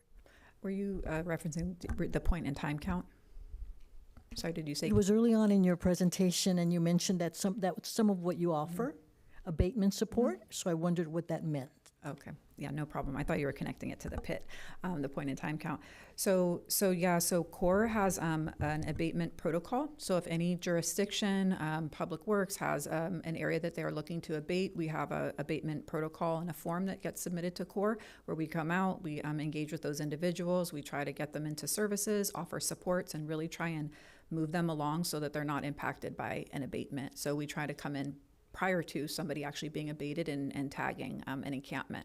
And so we really work in partnership with local jurisdictions to mitigate any of the impacts of somebody being abated and getting all their items taken away and having to move location altogether. Okay, thank you. So if there is someone that is on the streets and appears to not be housed, what is the best point of contact? Is it 211? Is it our Pinole Police Department dispatch number? Or, so that's one, but related, if there appears to be items that belong to someone and those items are under an overpass, would that be Caltrans? So who do we call? Yeah, it's a great question. We pulled that slide because we were limited on time, but so there's a couple different ways that you can reach us. You can call 211, and there's an option 3 to connect with CORE, and then we have a menu of options for community members, law enforcement, PD, hospitals. So 211 is a great way to reach us. We're available 7 days a week from 7 a.m. until midnight, and or community members can call Pinole non-emergency police, and they have a way to reach us, either their direct CORE team and or 211. The Quad City team is not the only team that works in the city. We also leverage many of our other teams. We have teams dedicated to families, the reentry population, folks with high health needs. So we'll really try and find a team that's available and dispatch them out. As it relates to the freeway overpasses, that is Caltrans property. We do have a great relationship with Caltrans. We have a couple state grants, encampment resolution grants, that's really opened up really nice communication channels with Caltrans so that we do coordinate with them when there is an area to abate. But what we try to do is offer services and engage and re-engage. I've seen some folks under the overpasses as of late, and they were very resistant to services, but our team has been going out consistently, and they are now open to speaking with us and working with us. So oftentimes through kind of consistent engagement, we're able to make inroads. We also have a lot of folks with high mental health needs, substance use needs, and so we are also working through some of those challenges and barriers, and we'll call in our mobile crisis teams if needed, as well as connect with other services. So it's kind of a patchwork, but yeah. Thank you. So I'm thinking based on general experience with Caltrans, Caltrans would not be the first to call. Would you concur? Correct. Caltrans isn't going to provide services to those individuals. We would be really the first ones to call and to communicate with to support people from moving into a more habitable location, more safe location. Thank you. You're welcome. Okay. Councilmember Thompson. Yes, thank you for the presentation. You mentioned, that there's 26 participants and you had 46 contacts. So you're contacting several of them more than once. Is there an advantage to them ultimately finding services, finding a room, finding a unit, the more that you contact with them, or is it really up to them to be receptive to accepting help? It's a really great question. It's a both and. Oftentimes those multiple contacts in the start are used to build engagement and trust. Somebody that's been living outside for many, many years is often not going to say, hey, I'm going to come with you to the shelter. They might be comfortable living outside. There might have been other traumas or reasons why they don't want to come in. So we really do repeated contacts to let them know what services we have available, that we're folks that they can trust, and then we'll start small. But those repeated contacts might look like taking somebody to the DMV to get an ID. It might look like taking somebody to a local apartment complex to fill out an application, to a doctor's appointment. So repeated contacts really do help move somebody from outside to inside. And I didn't mention it, but you can probably see we take data very seriously, and we have we collect data on every contact that we provide, every services that's given, and so through that we're able to kind of connect the dots that those contacts can help folks ultimately move from into housing. Excellent, thank you.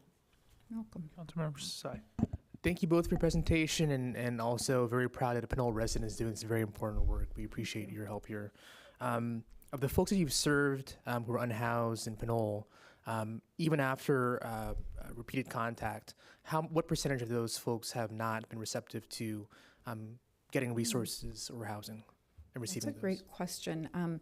It's hard to track that because we have to, somebody has to be open to giving us their demographic information in order for us to collect data on them, and we don't collect information on who is refusing services, but it's a really good question, and it's something that we can look at as who does not is refusing services. But more times than not, with continued and repeat engagement, they do open up over time. But it might take 3 or 4 attempts, sometimes 10 attempts plus for somebody to say, yes, I'll give you my information. And if they don't want to, they don't have to. We'll take an alias to collect the information to kind of track the services that are being provided. Great to hear. You mentioned low income and loss of job were the leading causes of homelessness. Also said 75% reported a disabling condition. From the folks that you've worked with, was a disabling condition the reason of job loss and being of a lower income background, or were those two not connected? They're not necessarily connected. They're two separate questions on our intake. And when somebody says what led to your homelessness, they can check off many boxes. So somebody can say job loss, they have a disability, divorce, things of that nature, but those aren't connected. But what we do look at is, when we do see higher disabling conditions, it's a population has a much higher service need. And so they're, needing a higher number of services. Gotcha. Thank you. My last question here is about staff coordination with the City of Pinole. Not all residents know about how great this program is or that it even exists. Most of the time, residents will call our PD to assist with unhoused residents. On the police side of things, does our officers automatically refer them to CORE? Do they work simultaneously with each other to provide resources, or how does that sort of work? Yeah, another really great question. So they will, Pinole Dispatch, so the Quad City team will start their day and call into dispatch, let them know that we're here. They'll put us on the board. And then if non-emergency is getting calls for folks who are unhoused and there's no other issue, any criminal matter, then they'll call our Quad City team directly. So they have our cell phone numbers, and then they'll call us, and it's really an alternative response. It's diverting police away from, community issues that don't involve law enforcement. So we take those referrals very, directly from dispatch. And we've done a lot of work and are continuing to build on that to make sure that all officers know our services. We've done some outreach and meet and greets. I know Shelby's working currently to try and set up some more time because officers change and, the community kind of safety specialists change over. And so it's always important for us to kind of continue to let folks know that we're here and what we do. Great. Those are my questions. Thank you. Welcome. This is awesome. I mean, I know that we talked when we first started this program, we really didn't have too much data other than the work that you were doing beforehand. Seeing the connection between the police department and your group has been huge for us in Pinole. I can think of maybe a couple times where I've seen unhoused and it looked more like drug addiction, looked mental health. And with the kids and, in Pinole, that's kind of a rare scene on Fitzgerald. But to know that there's a service there to help people is fantastic. I'm seeing this working and the data's great. And my question is, I guess, what would be the max of your services? I mean, where you were saying, hey, we need more help, or, I'm seeing 81 people. That to me seems like a lot of people. How, I guess, gauging in the world of this work, is that normal? Is that comfortable size population to be working with the city of Pinole? What are you seeing, I guess, in this work? It's hard to say because we're only within our first 6 months of our work here, so I don't really have like a comparison point. But when you look at other cities, like for example El Cerrito, we have kind of similar numbers with our first 6 months of services. It's there's not a huge unhoused need, but there's enough where it's growing, and that by providing that resources and support, we're able to move folks inside, and it reduces the number of people who are continuing to live outside. So I think within the next 6 months or so, we'll have a better kind of a data set to look at, and then kind of year over year. So different cities that have invested in CORE over many years, we can see that some 3 years looking back. What are your numbers now, and where are they at future? It doesn't necessarily mean that CORE is the reason why that numbers are going up or down necessarily, but you can kind of gauge those services. Well, I mean, just seeing loss of job, the economy. I guess what I'm thinking is that is there a point where you have to scale your operations up, and what would that number look like, and how do we as a city help when that scale happens? I know that the communication is pretty tight between Pinole. I'm just trying to understand where does the hey, we need more help button. Yeah, we always need more services. So our Quad City team, so currently Pinole and Hercules share a third of a team. So a team is 40 hours a week. El Cerrito has 33% of those hours. San Pablo has 33%, and then Pinole and Hercules were sharing those days. So the more boots on the ground that we have, the better we are to, address the need when it's coming up. We're not 911, so we can't have an immediate response when we get a call. We have to triage our calls based on kind of the needs coming in. But yeah, I would say that we're kind of getting to that point, and I think once we close out this year, we'll be able to look back from 25 to 26 to see how what those increases have been. What I do want to share is that looking at other cities, the number of first-time homeless in Pinole is very high. So that's 60, I think it was 68%. And I think our more recent data point was, I think, up to 70% of folks that we're contacting in Pinole are first-time homeless, which means that they recently lost their housing, they're new on the streets, and that's a really great opportunity to support people to move into housing. The longer you're outside, the harder it is to get yourself out of that situation. So I would want to plug the city of El Cerrito has a housing security fund. So they have kind of like a flexible fund. It's, I think, around $15,000 a year, and it supports, flex funding, short-term kind of needs. So if somebody needs a gas card to get to work, that's going to get them their income in order to get into housing, that we can provide with that. If we have a family with their kids who are living in their car and their unit's going to be coming up in the next couple of weeks, we can put them into a hotel so the kids aren't having to live in a car. Help with first and last month's deposit. So those are some of the interventions that we're looking at as successful kind of ways to support those who are first-time homeless. So that, when I was looking at the data, that was what was standing out. Another couple data points that stood out was the increase from 24 to 25 of our youth, our children, so children and families, as well as our seniors. So when we're looking at vulnerable populations as well, those are also things that we consider, and how we kind of tailor our approach and our services, because not all in-house community members are someone who's been outside for 20 years. Right. We have folks that have just lost their housing, and others who haven't. Do you have a general idea of the age group that were in Pinole that may have lost housing? I don't have a specific, I don't have age groups of those first-time homeless, but it is something that I can come back with. But we do have just general kind of brackets of our kind of age ranges of those who we have served. And I'm happy to provide, we have all of our demographic information. We can, provide that. And we do provide monthly reports and a semi-annual that can be reviewed. Great. As well. I think the only other question I have is if I know, like, let's say I know that in 3 months, I just lost my job.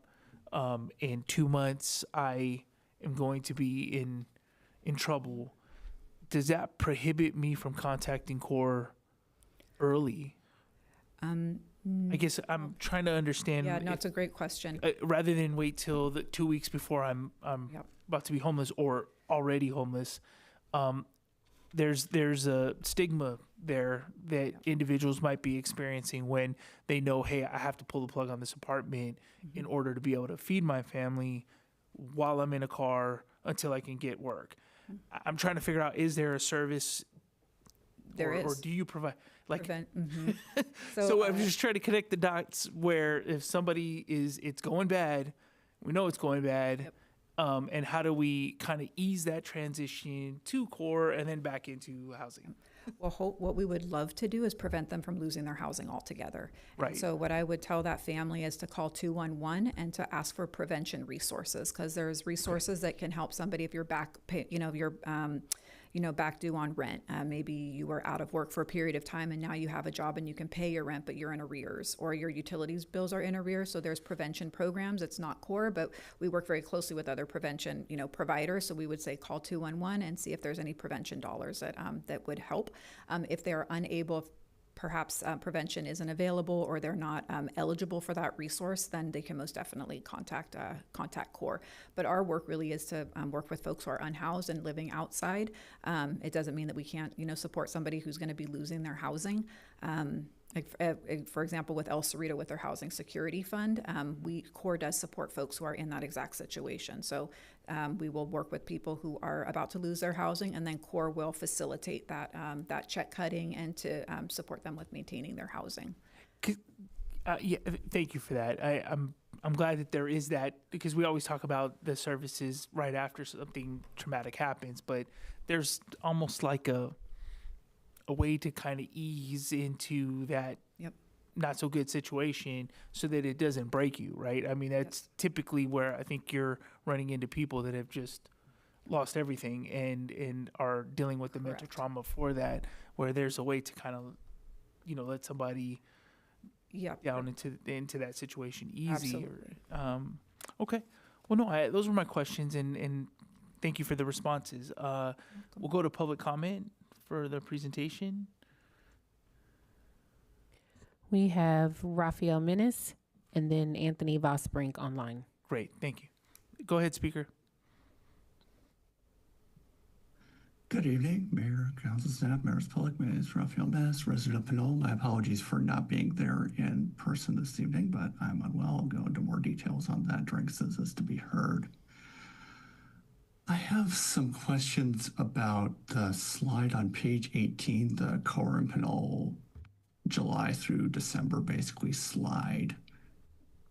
Were there any cases where the rent being raised was the cause of someone becoming homeless, or was it just loss of income led to becoming homeless more directly? Secondly,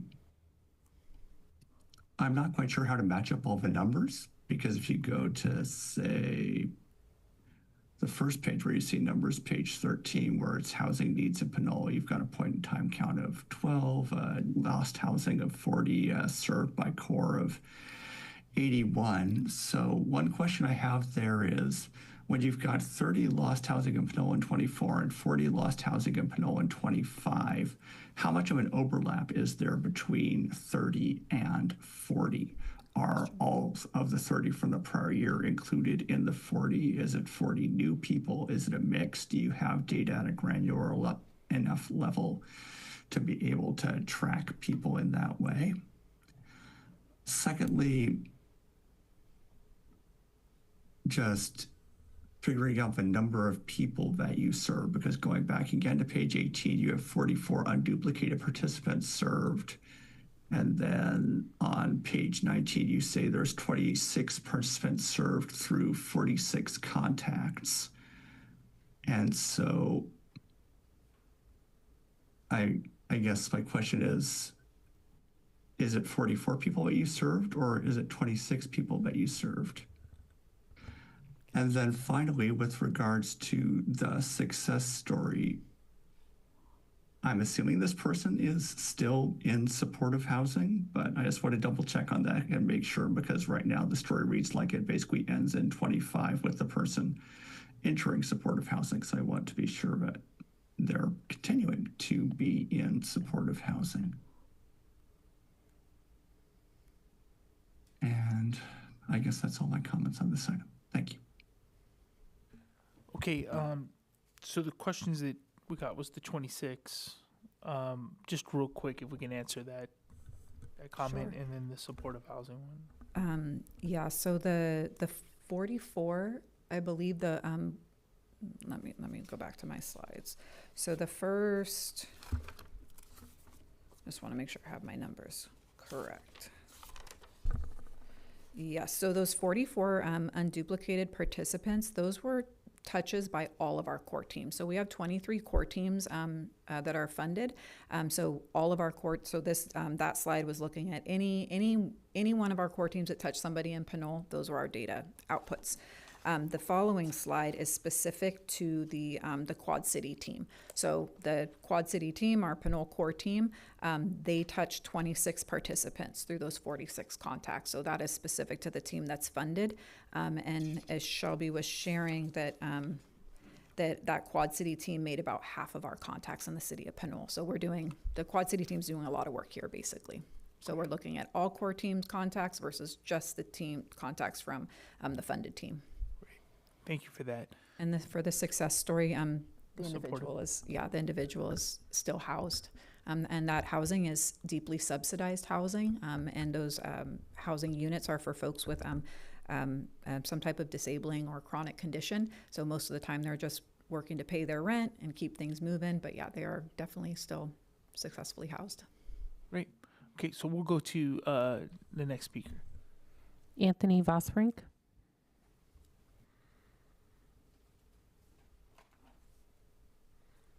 Mr. Vosbrink, you might be muted. Oh, hello. Can you hear me? Yes, go ahead. We got you. Yes, I was wondering for the public info here.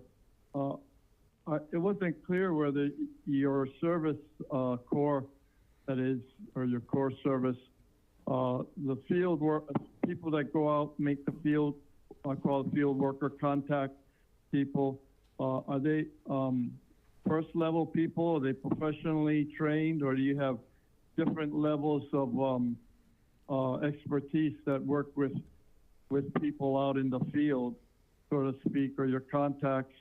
And is that a 24/7 service, or is just your switchboard operator a 24/7 service that operates 7 days a week around the clock?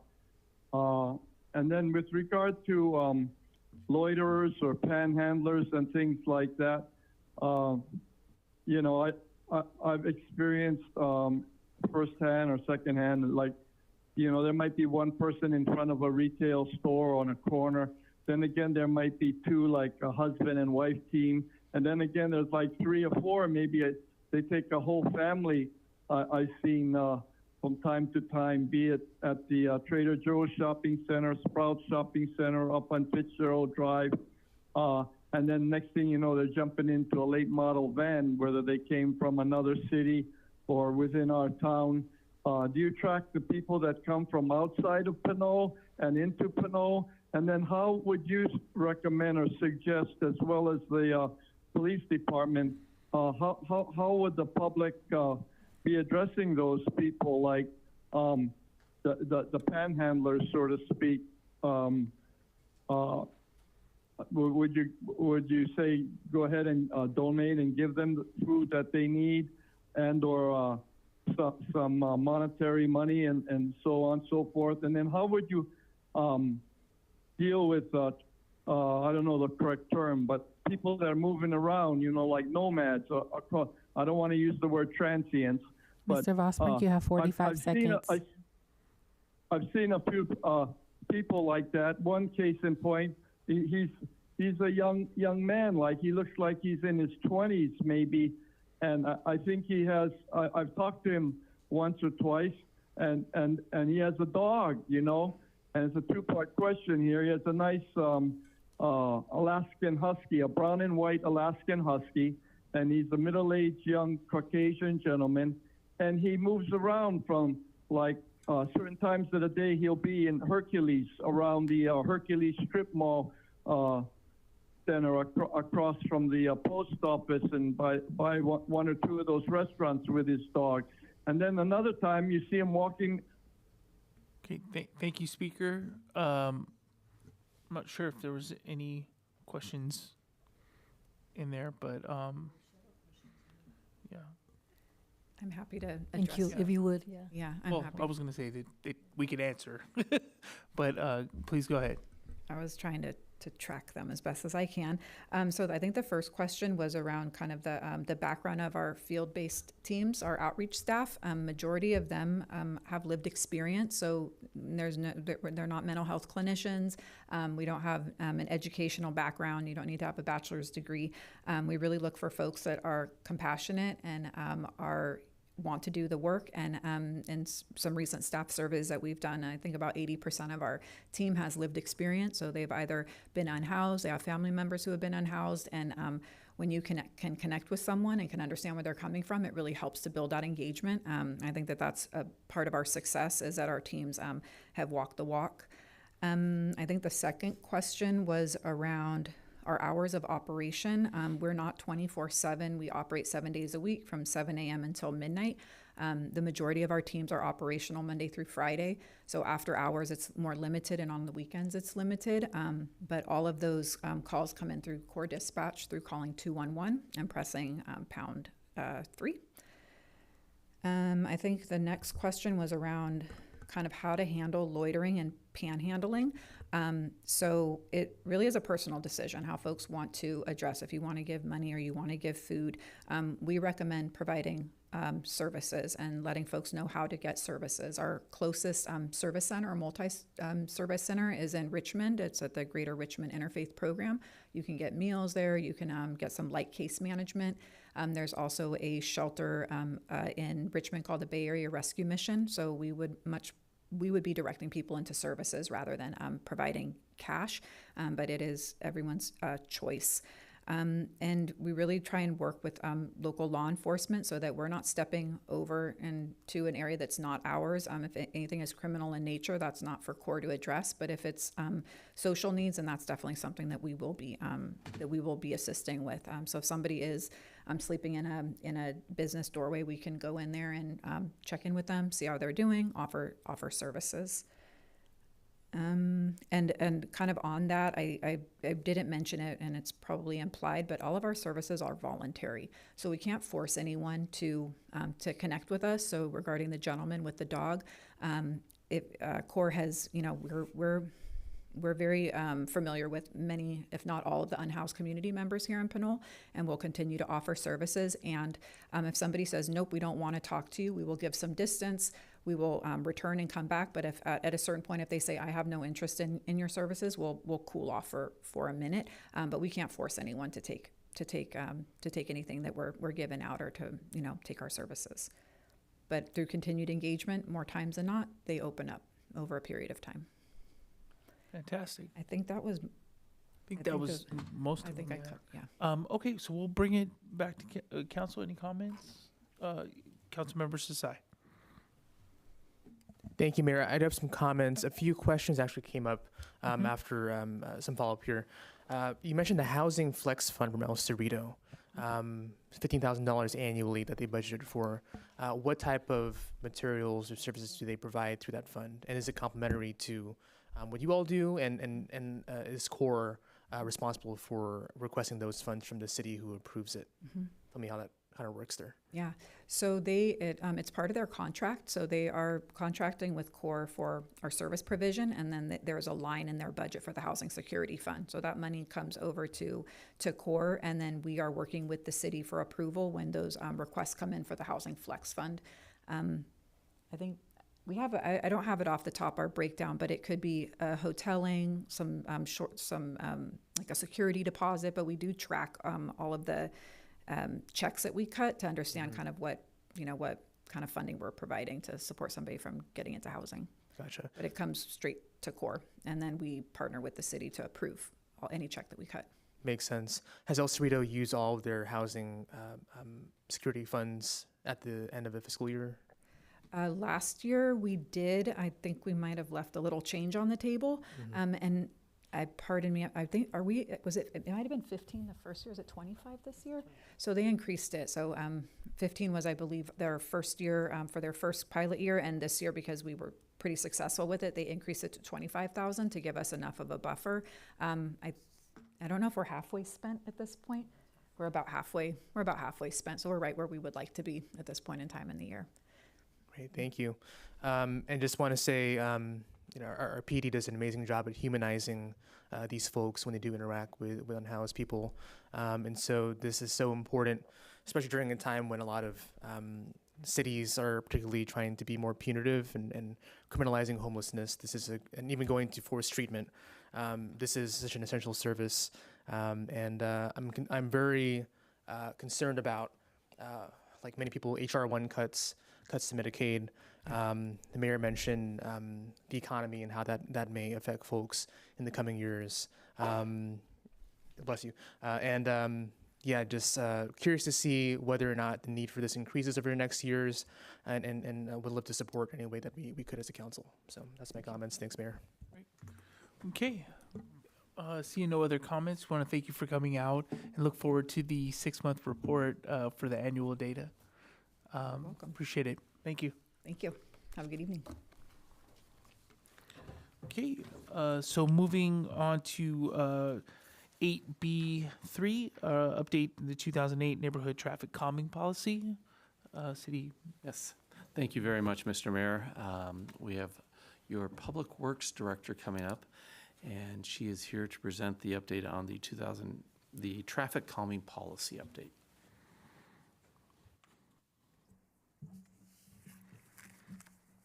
Good evening. If I may just take 1 minute of your time to thank you for recognizing Arab Americans.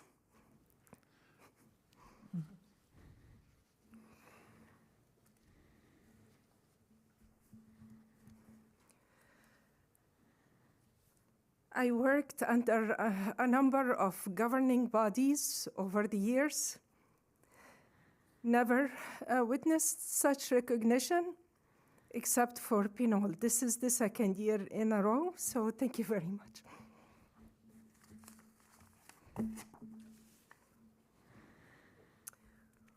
With that, I would like to share with you some brief information on the update of the Neighborhood Traffic Calming Program. And depending on your interest in more details, I'll be happy to bring the item back with the track change document for approval, either as a consent item or as a new business item. Next page, please.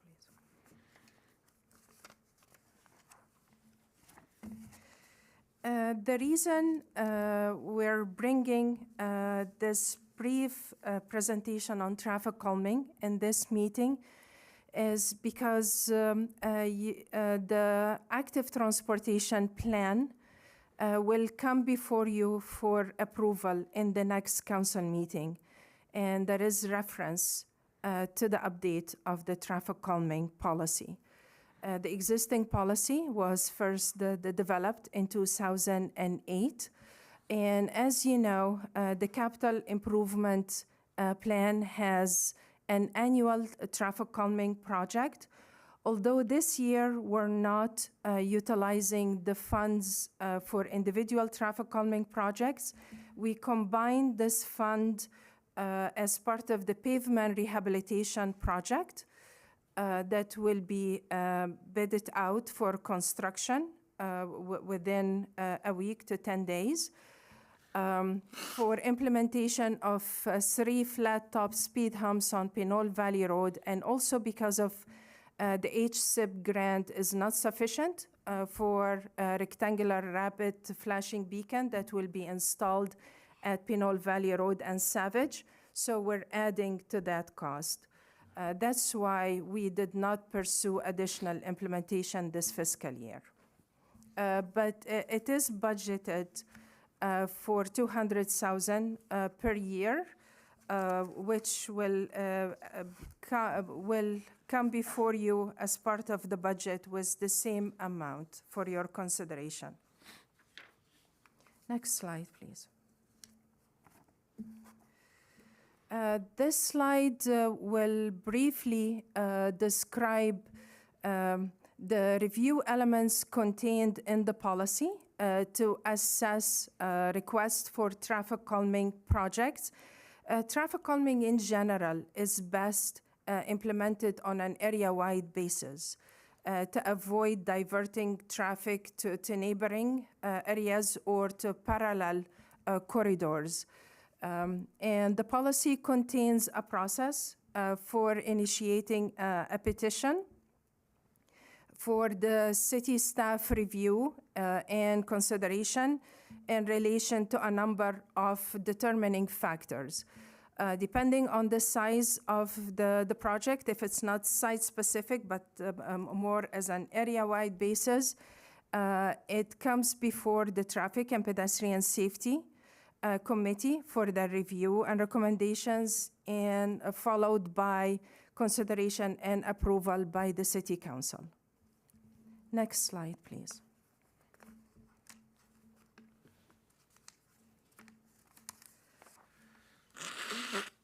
There are a number of criteria that we would like to revise, and we also would like to add a few additional criteria. The first one, the current policy requires that the corridor would have at least $1,500 vehicle, I'm sorry, 1,500 vehicles per day. And 150 vehicles per hour. That's higher than a local street. The highway capacity manual has a provision of about 1,000 vehicles per day for a local street.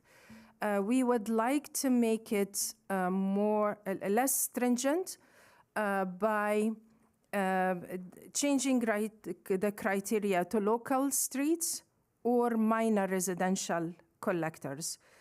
Because traffic calming could be implemented on collector streets, depending on the surrounding land uses and the need to reduce the vehicular traffic volumes and speeds along these streets, and design the corridors to better fit the community's need and within residential communities. And I mentioned Pinole Valley Road, for example, the flat top speed humps will be implemented in the vicinity of the soccer fields and the school. So it's affected by the surrounding land uses. The second criteria within the policy requires that the 67% of motorists exceed 25 miles per hour.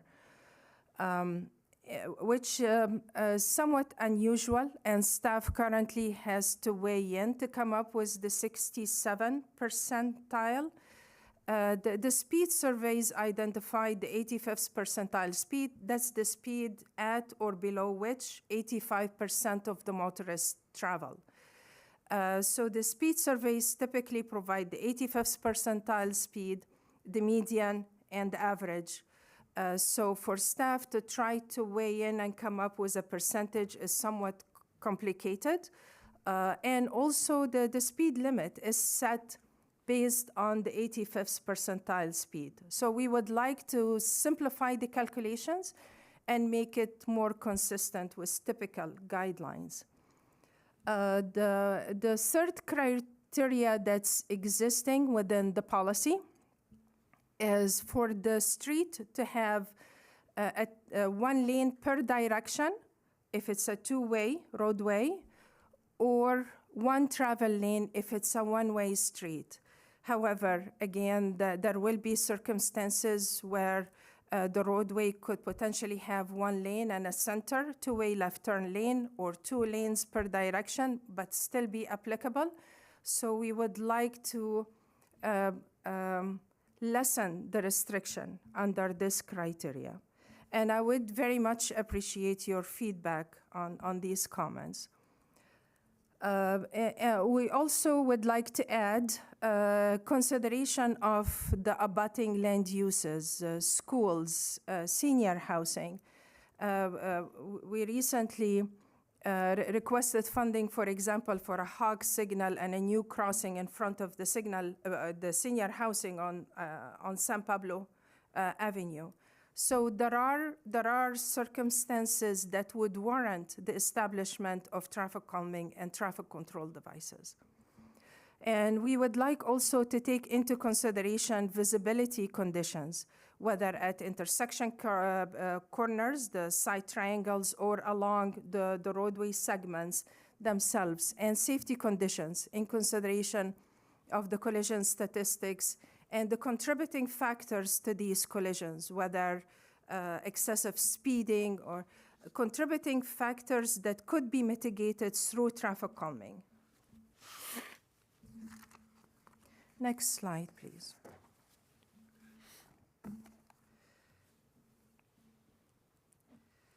This slide identifies in general terms the various elements of traffic calming that could be considered. And one of the important elements is safety education and enforcement. It's not just the physical devices. It has to be supported by enhancing public awareness of the travel behaviors along the streets. And we submitted a grant application to the Office of Traffic Safety for a safety education campaign. Signage and pavement markings that affect the visual influence on the motorist traveling behavior. The crosswalk shown at the top, that's actually in Morgan Hill. The left bottom photo, that's in Culver City.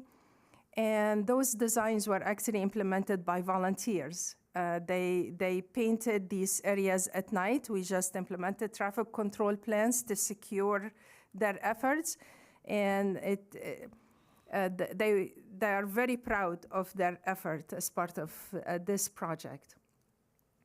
The design and implementation of multimodal facilities, appropriate sidewalk widths that's accessible, and provide amenities for seating, like furniture, amenities at bus stops, and so forth. The bicycle facilities with all its classes, whether it's class 2 regular bike lanes with buffer or without, or class 4 with physical devices within the buffer. And of course, provision for the motorist travel lane, and whether it's serves trucks or not. On-street parking can also play a role in affecting the travel speeds and in safety conditions in general. This photo in the middle right-hand side shows the rear end parking, which actually enhances visibility of the driver to be able to see upcoming cyclists and cars traveling along the abutting direction. And of course, landscaping and street furniture to change the overall environment of the roadway and to allow to become more pleasant for the communities to gather, because there is safety in numbers, and it affects the overall environment of the streets. The bottom photo shows a protected intersection with designated bicycle crossing facilities and pedestrian crossing facilities, and most likely it would have also bicycle signals and pedestrian signals as part of the control. Next slide, please. Please let me know if I'm going too fast. I'm respectful of your time. There are many considerations that are taken into account when considering physical traffic calming devices, including street lighting, and whether it needs to be enhanced or not, underground utilities, and whether it needs to be relocated or uplifted in the event of building a traffic circle or a roundabout, for example, if it's in the center of the intersection. And there are various the device types, including traffic circles and roundabouts, depending on the size of the intersection, center medians and gateway effects, especially at intersections, chokers, the parabolic or flat top speed humps depending on the location and usage. Chicanes, one-way streets, diagonal diverters where the intersection would function as two L's with diagonal diverter in the middle. And typically the traffic calming plan would contain a combination of devices to have a cumulative effect on the driver's behavior and overall travel speeds along the corridor. There are, of course, guidelines and standards for dimensions. For example, the ITE has an equation for the spacing between speed humps. So there are some guiding principles, but it also takes into consideration the community's desire and what they want to establish for their neighborhood. And with that, I'll be happy to answer any questions that you may have. Okay, thank you for that presentation. We'll bring it to council for questions. Councilmember Sasai. Thanks, Mayor. First off, happy Arab American Heritage Month. We're very proud of representation, and thank you for being part of Team Pinole. And thank you for your presentation here. First question I have is, how does this traffic calming program overlap with existing CIP projects? Namely, so both funded and unfunded, the Appian Way Complete Streets Project, the San Pablo Avenue Complete Streets Project, and others that may have some overlap. The update of the policy would provide guidance and more flexibility in what would be considered for these corridors. Both San Pablo Avenue and Appian are arterial corridors, but some segments of these corridors abut single-family homes, for example, or commercial facilities with, that act as traffic generators for pedestrians and cyclists. So the land use has an effect. And by updating the policy, it would allow for more flexibility. The two projects that are being mentioned are being considered under different CIP projects. Actually, the San Pablo Avenue, there are multiple considerations for that corridor. One of them is the San Pablo Avenue Bridge replacement, which affects the timing of implementing traffic calming along San Pablo Avenue, because construction of the bridge will generate quite a bit of truck traffic that could potentially damage the roadway during the construction period. So timing-wise of the various projects. But we're currently working with the county on a bicycle and pedestrian improvements along San Pablo Avenue. It's a study, and Kimley Horn was recently selected to conduct the study.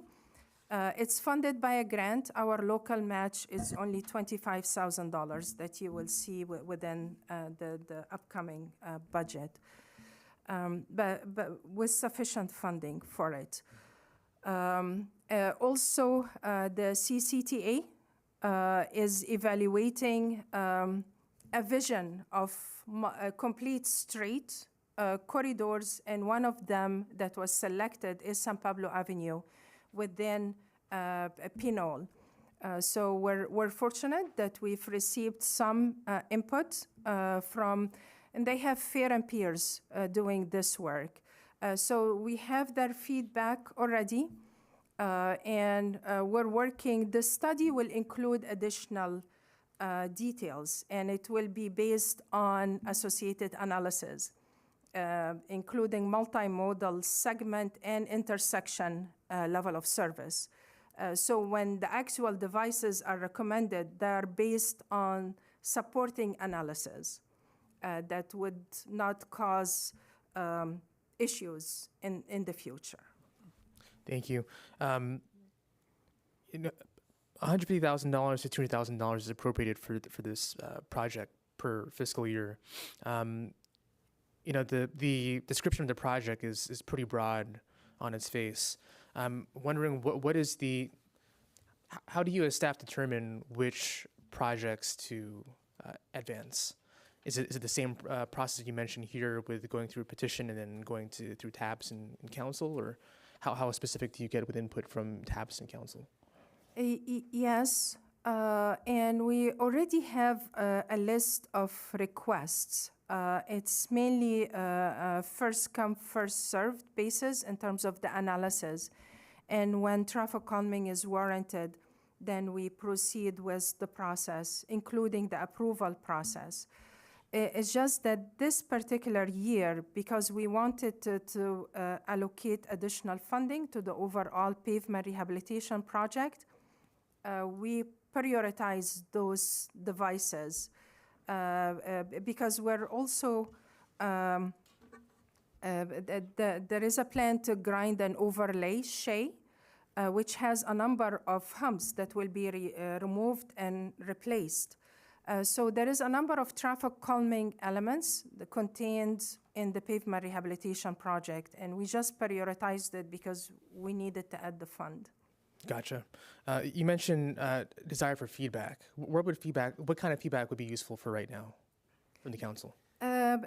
Feedback on whether or not you would like to receive the details for approval, whether as a consent or as a new business item. And I'll be happy to proceed as you wish. And also as an information item in preparation for the ATP when it comes before you next meeting. Yes on both, just for me. But back to you, Mayor. Okay, any questions from council? Okay, seeing none, we'll go ahead and... Question. Okay, Councilmember Martinez-Rubin. Thank you for your presentation. In the on the slide where you list review elements, analyses, and the different criteria related to a policy for this program, you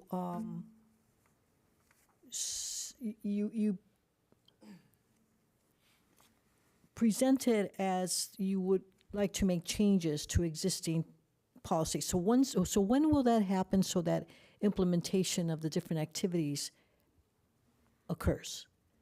What is the timeline?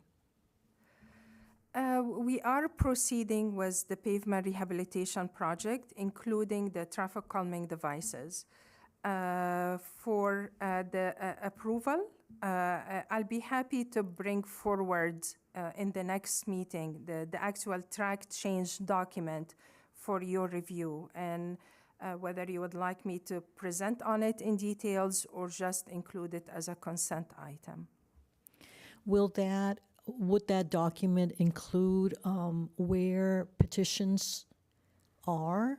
You say you already have a list that probably comes from the public and others that have come your way regarding potential locations where traffic calming can occur, but perhaps they might not, given the criteria? The petition is just a form that's attached to the policy for the community members to follow a specific process and to use that form, and it would be applied consistently.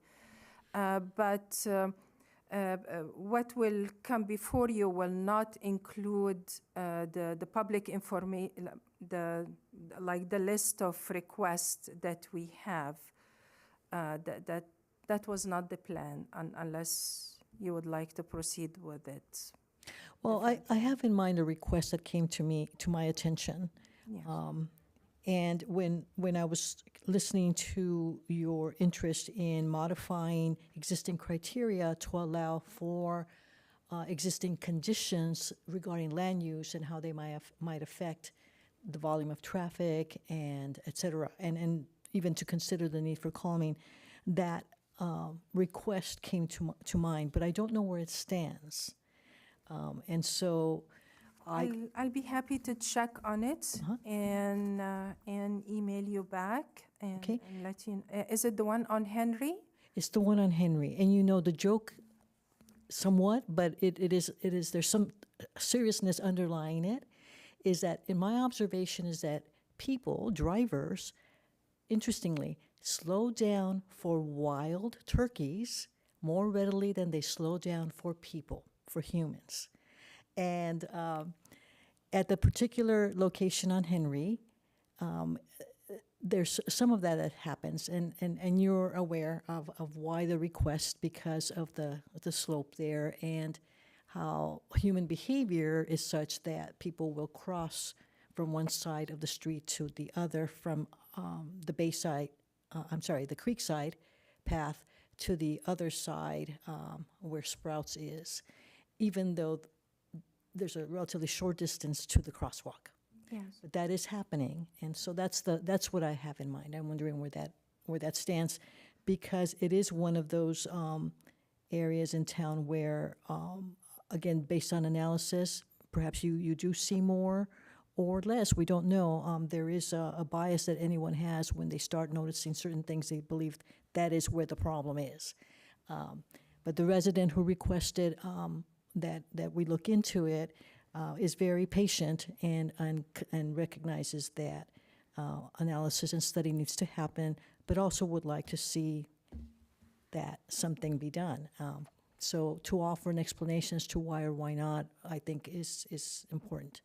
I'll be happy to, and it is under review to provide the preliminary feedback, although this is not the final answer because I would like to look into it more closely. But the speed survey that's available is from 2016, and it does not show speeding, and there hasn't been any collisions within a span of 5-year period. So we looked into the data. It doesn't necessarily support traffic calming. However, I'm planning to look into other elements before providing a response. Okay. That's why I held on to it a little bit. Thank you. Thank you for that. I think we got to move to public comment. Madam Clerk, is there any public comment?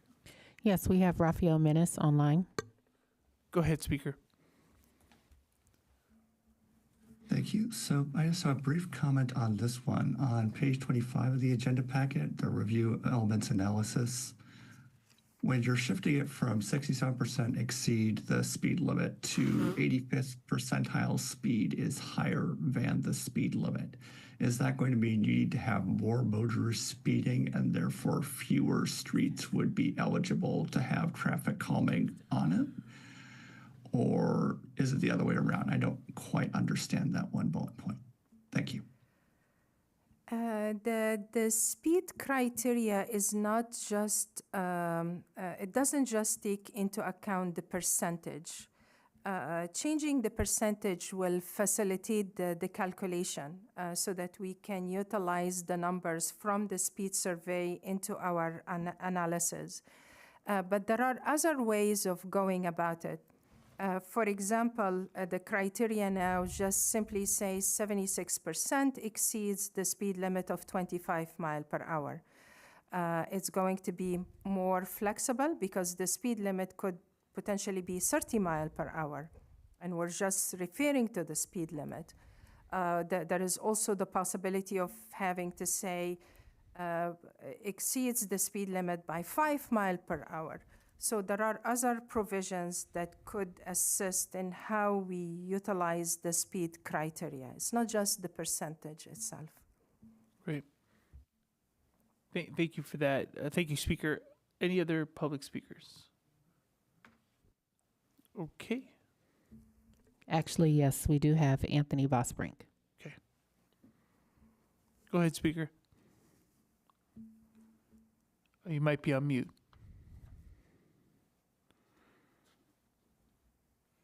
Mr. Vosbrink, are you able to unmute yourself? Hello, can you hear me? Yes, go ahead. Yes, it wasn't clear when and how these different programs are going to be evaluated or actually approved or initiated money-wise and time-wise via grants and our own city's budget. And maybe I missed something there, but wasn't clear. And then nothing was brought up or presented with regard to traffic enforcement with the help from our police department. One thing that wasn't mentioned is the use of speed trailers.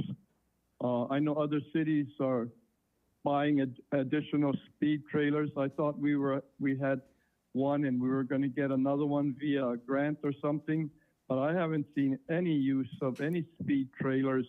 And when they did use it in certain areas, say on Pinole Valley Road, it wasn't functioning right with the current speed limit, nor was it being enforced, nor was it followed up with enforcement, you know. And they just dropped the speed trailer in the middle of the road. They don't put up any warning cones on either side of the speed trailer in the dark alleyways of Pinole Valley Road with no street lights around, and it's very dangerous, not to mention, in that regard, as well as where do we stand on the speed trailers, and then why can't the police and the city enforce more actual citations with regard to traffic issues, people breaking the law, speeding, running stop signs and red lights all over our city, you know, and that would also Mr. Vosbrink, you have increase 45 the revenue, seconds. But I think it's time that, you know, we move on or complement the education and FYI warning stops that the police department makes and start writing more citations to help the city budget, as well as to give people a heads up that, you know, we mean business here in Pinole, and you just can't willy-nilly run through our city, whether they're from out of town or in town, and we'd like to see more aggressive enforcement with citations from the police department with your help, City Council. Thank you. Thank you, Speaker. Are there any other speakers? That concludes public comment. Okay, we'll bring it back to council for any final comments, questions. Okay, we'll say Councilmember Toms and then Councilmember Sai. Yeah, there was a request as to whether or not we want to have this on consent or a presentation. I'm fine with it on consent, and then if there's questions, it can always be pulled. Councilmember Sai. Thanks, and yes, agree. It would be great to have in consent as long as it comes to council for review. Two things I want to mention. Assembly Bill 43, we utilize, which that increased local control over traffic speed management. So through that, what the bill allowed, we were able to lower many corridors of our streets in our city to 10 miles per hour down, more than that. There was one bill that we registered support for, I think 2 years ago. The bill failed, but it actually passed last year. It's AB 382 Berman, which authorizes local authorities to reduce school zone speed limits to 20 miles per hour rather than 25.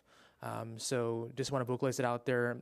It would be great to have a discussion down the line of lowering speed limits in school zones. And that applies to so many spots in Pinole that where there have been casualties, especially by St. Joseph's Church over here in downtown Pinole. But again, thank you for the presentation. This is a matter of life or death for a lot of folks, as you know.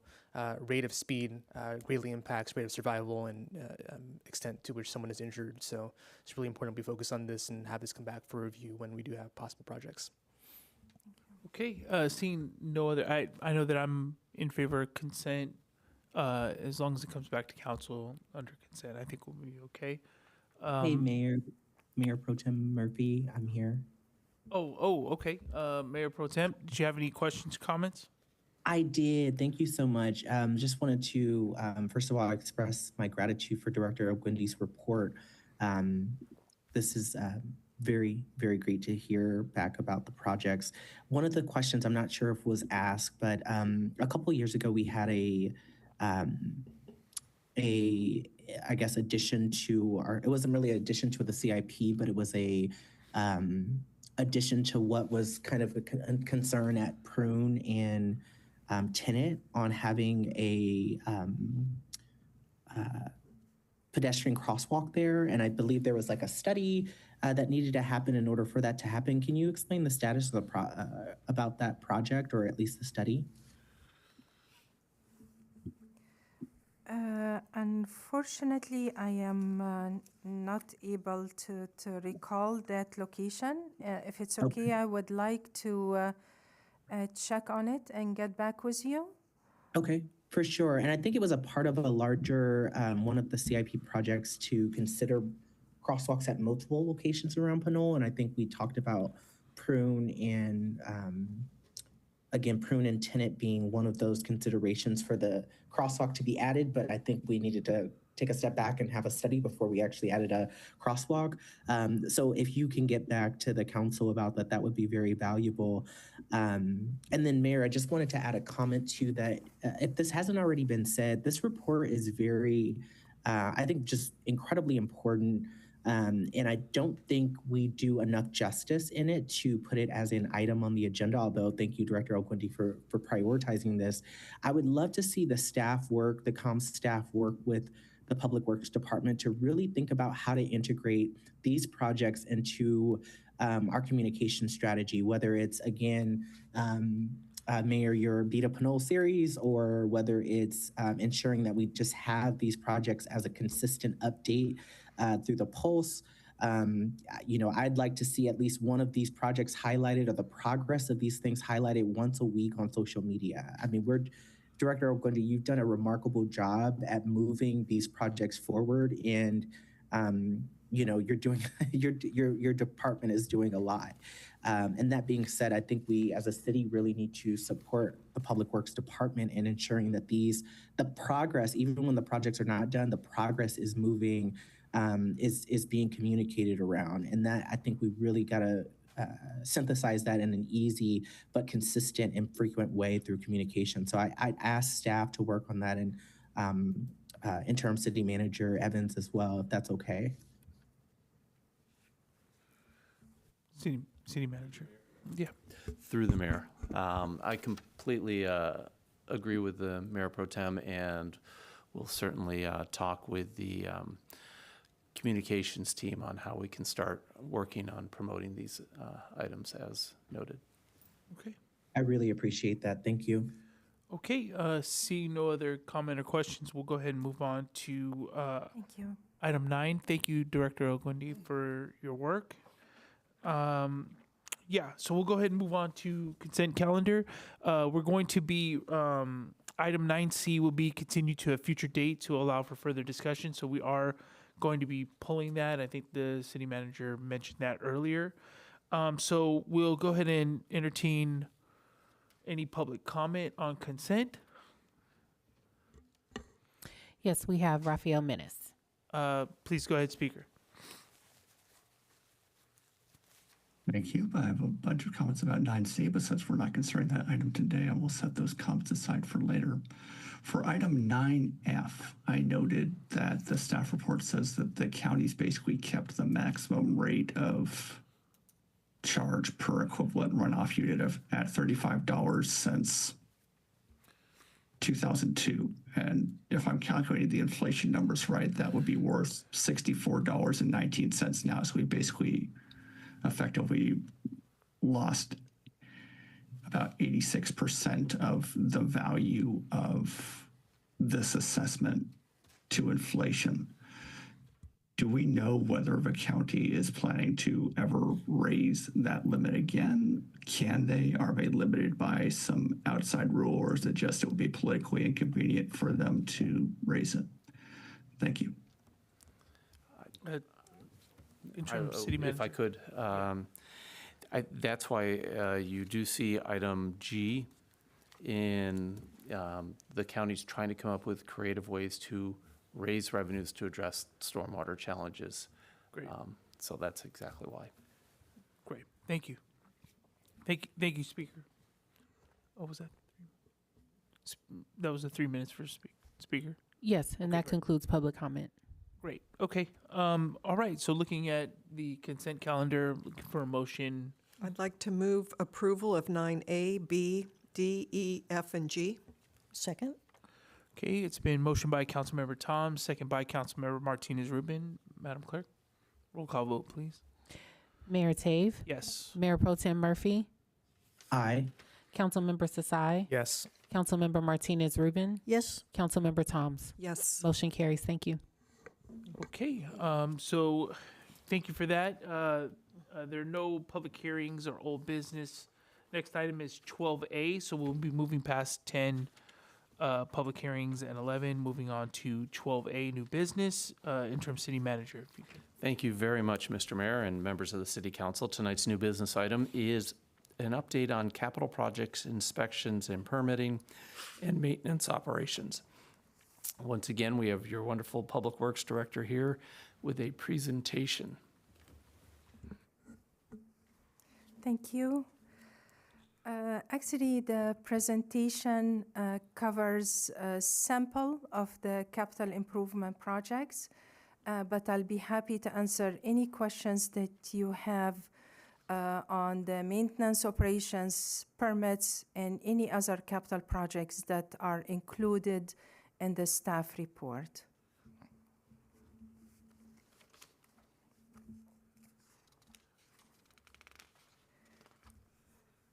Next slide, please. As you know, the San Pablo Avenue Bridge is over 80 years old. It's defined by Caltrans with a deficient designation that warrants its replacement.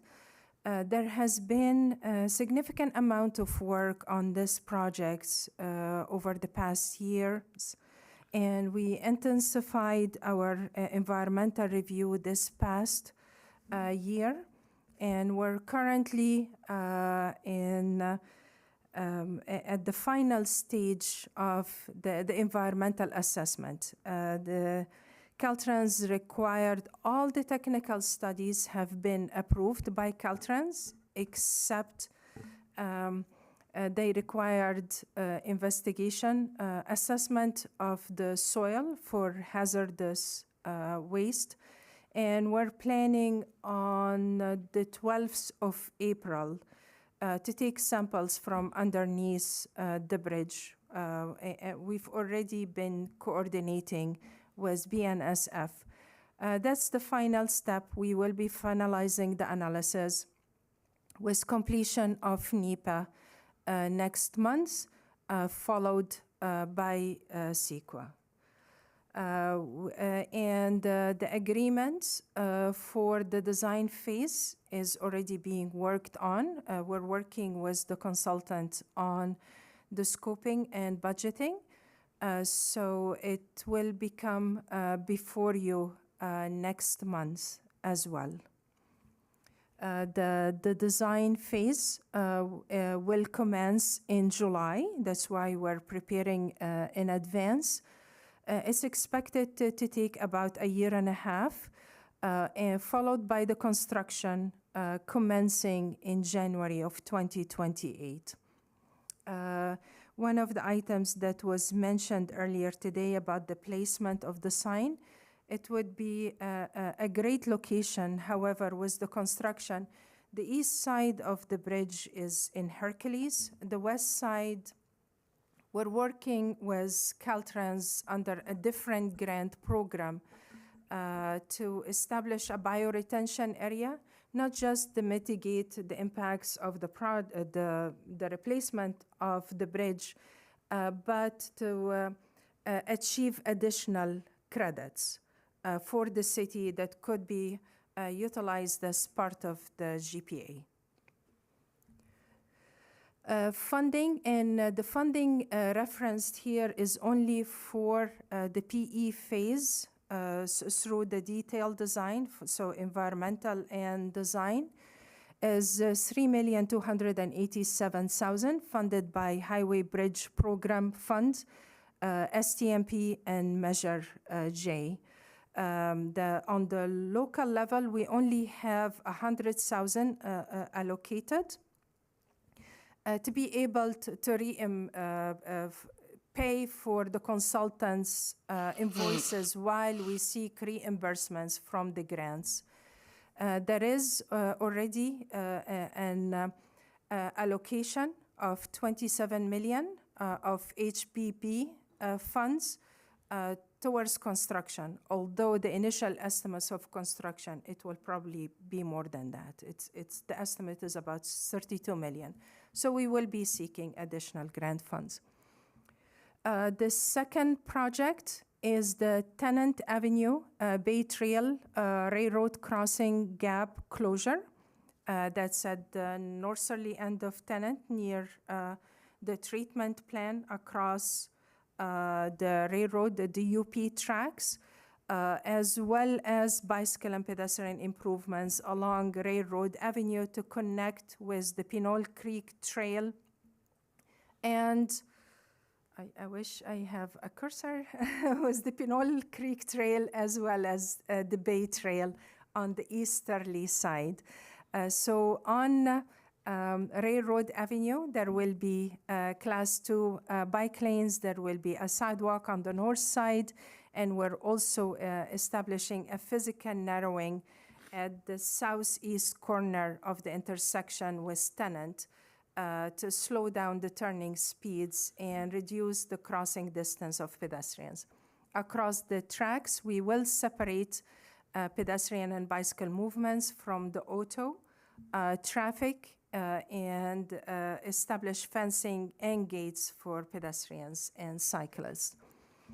So far, the city has been awarded $1,020,000 of OBAG grant funds, $745,000 of STMP funds. We recently applied for 2 additional grant funding programs. One is the Federal State Partnership Program for $1.3 million. And the second one, a couple of weeks ago, for additional STMP funds of about $700,000. And the idea is to utilize the additional STMP funds to complete construction of improvements along Railroad Avenue this year in 2026. And the additional grant funding, I think we have a reasonable chance, is to complete the improvements across the railway tracks next year. We are currently working with UPR on 2 encroachment agreements. One of the areas is shown on the plan. The second one is for Railroad Avenue, because improvements on Railroad Avenue will be managed by the city, while the improvements within the railroad section will be managed by UP. Actually, this whole area is within the right-of-way. That's why we're entering into an encroachment agreements. Even Railroad Avenue is within the right-of-way. And the third project listed, we're working on various road-related improvements. I just selected 3. And I should also mention that the week before last, I presented on these 2 top projects to West County Transportation Commission Board, just to refresh their mind and also to explain to them the grant application for the STMP that they will be voting on. The third project will be implemented with the help of the county. County maintains and operates our signals. And the upgrades to become ADA compliant, not fully, but for the pedestrian push buttons, will be implemented in 18 of the 22 signals. The remaining 4 are already compliant. So we will implement the remaining 18 signals, and that work will be completed in May or June of this year. And it will cost $173,000 approximately out of the $200,000 that's already budgeted and approved as part of the CIP project. Next slide, please.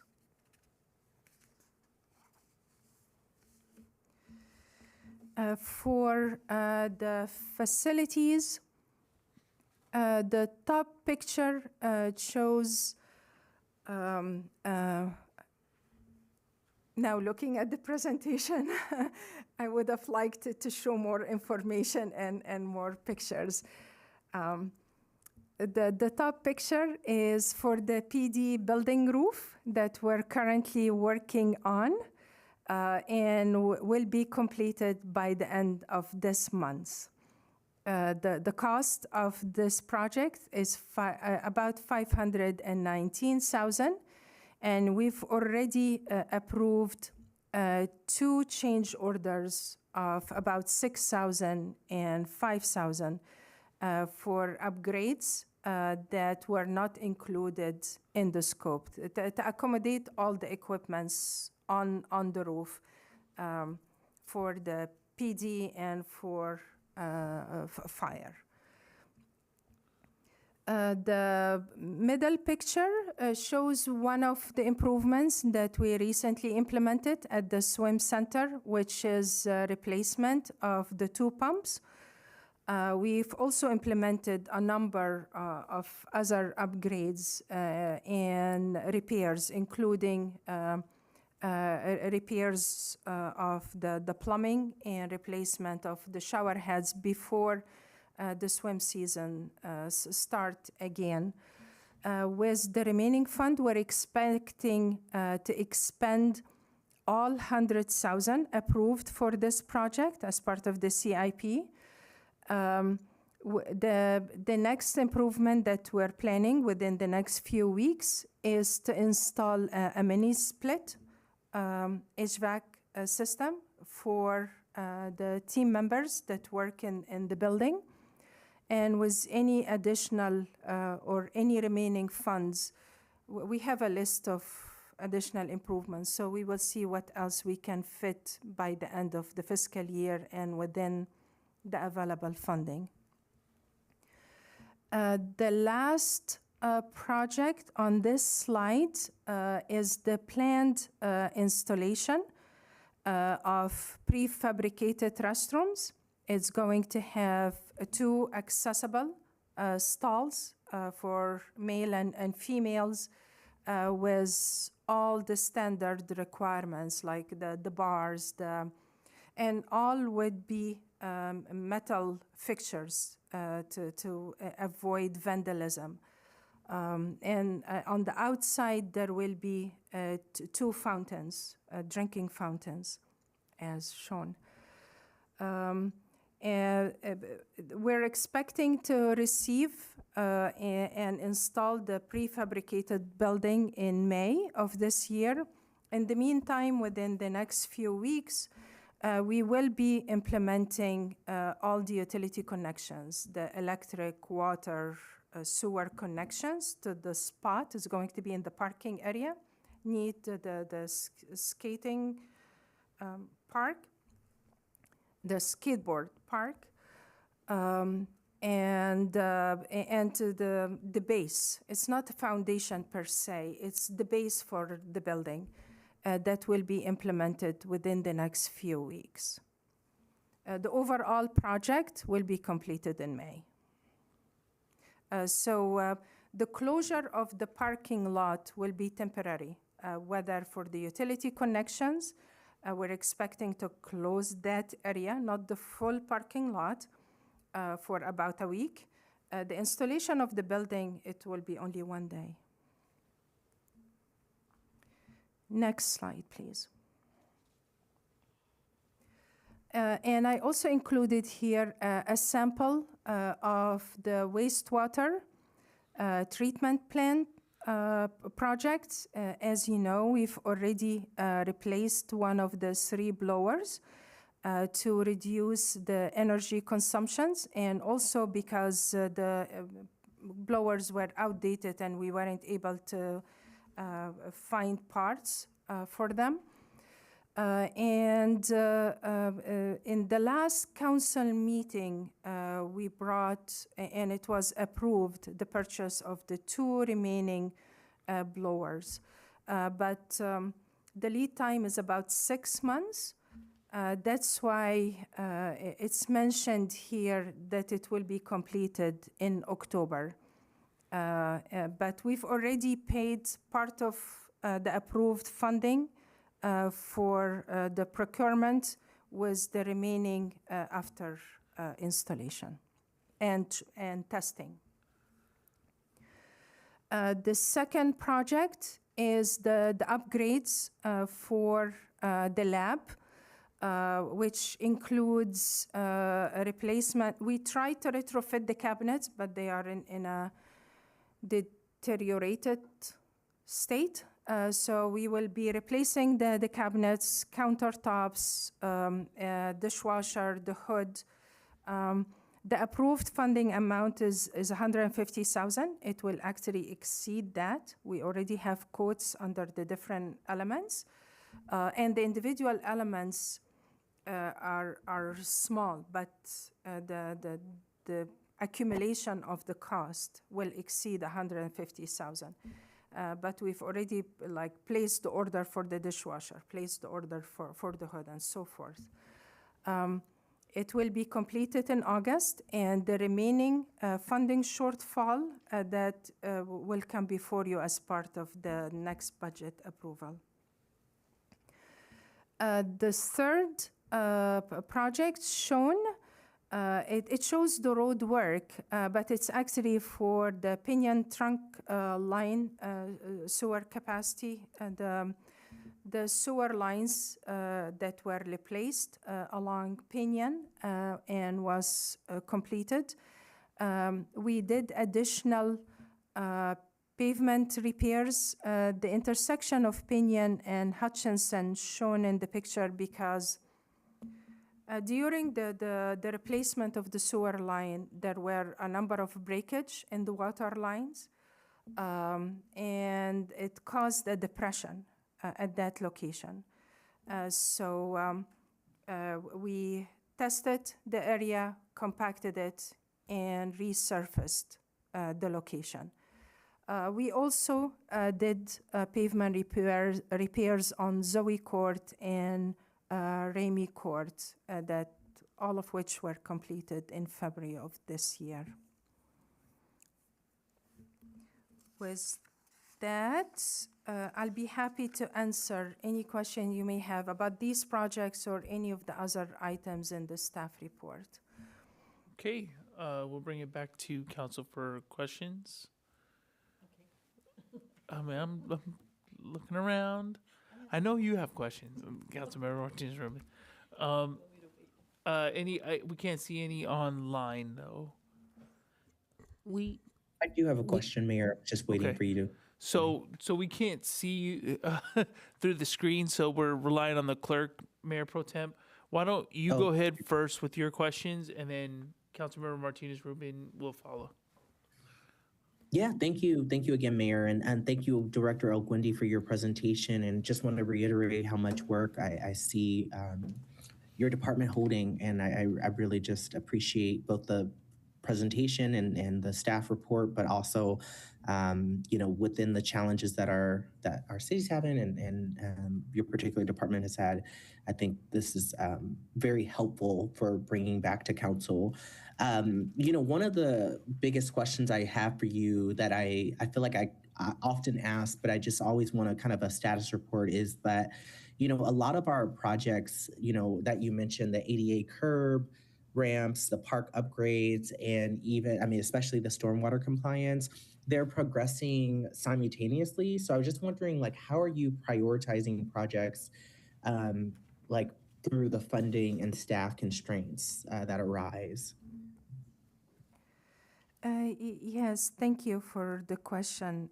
With regards to the curb ramps, we implemented earlier this year the curb ramps for fiscal year 24-25. And also we added 6 curb ramps as part of the public improvements of the Appian Village residential development. So in all, we implemented 28 curb ramps earlier this year, but that was for fiscal year 24-25. For fiscal year 25-26, again, we accounted for the funding approved for that project and added as part of the pavement rehabilitation project, because we're implementing new curb ramps along Pinole Valley Road and a number of locations on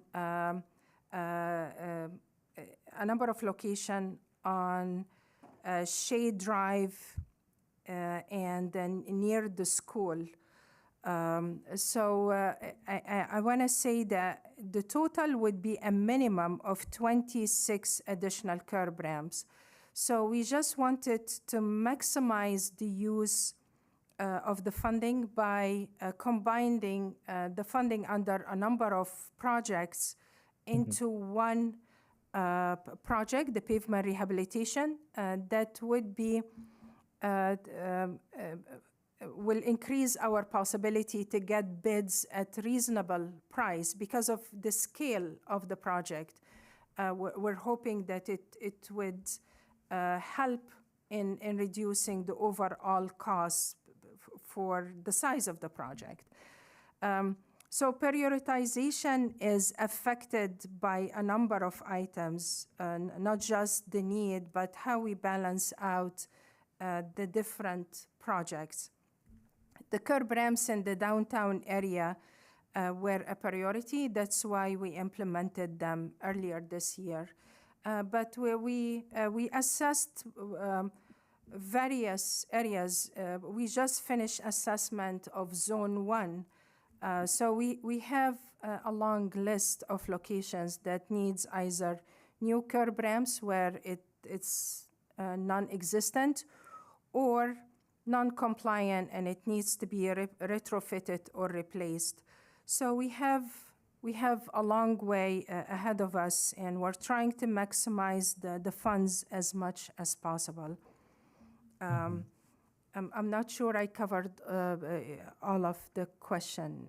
If you could please let me know. No, I think that was helpful. And again, I think it's just helpful context as I understand so many of the projects are being worked on and your department's making a lot of progress on these projects that seem to be all under one house, but they all have a different character to them, of course. I wanted to transition a little bit to like stormwater compliance, because I did notice a lot of today's staff report included like where our city was at in storm compliance. Can you help me understand like what the risks are if the deadlines aren't met, and like what contingency plans are in place if we don't? I forgot the number. I think you said like 70% of our, we're like 70? 80%, but I have good news. Yeah.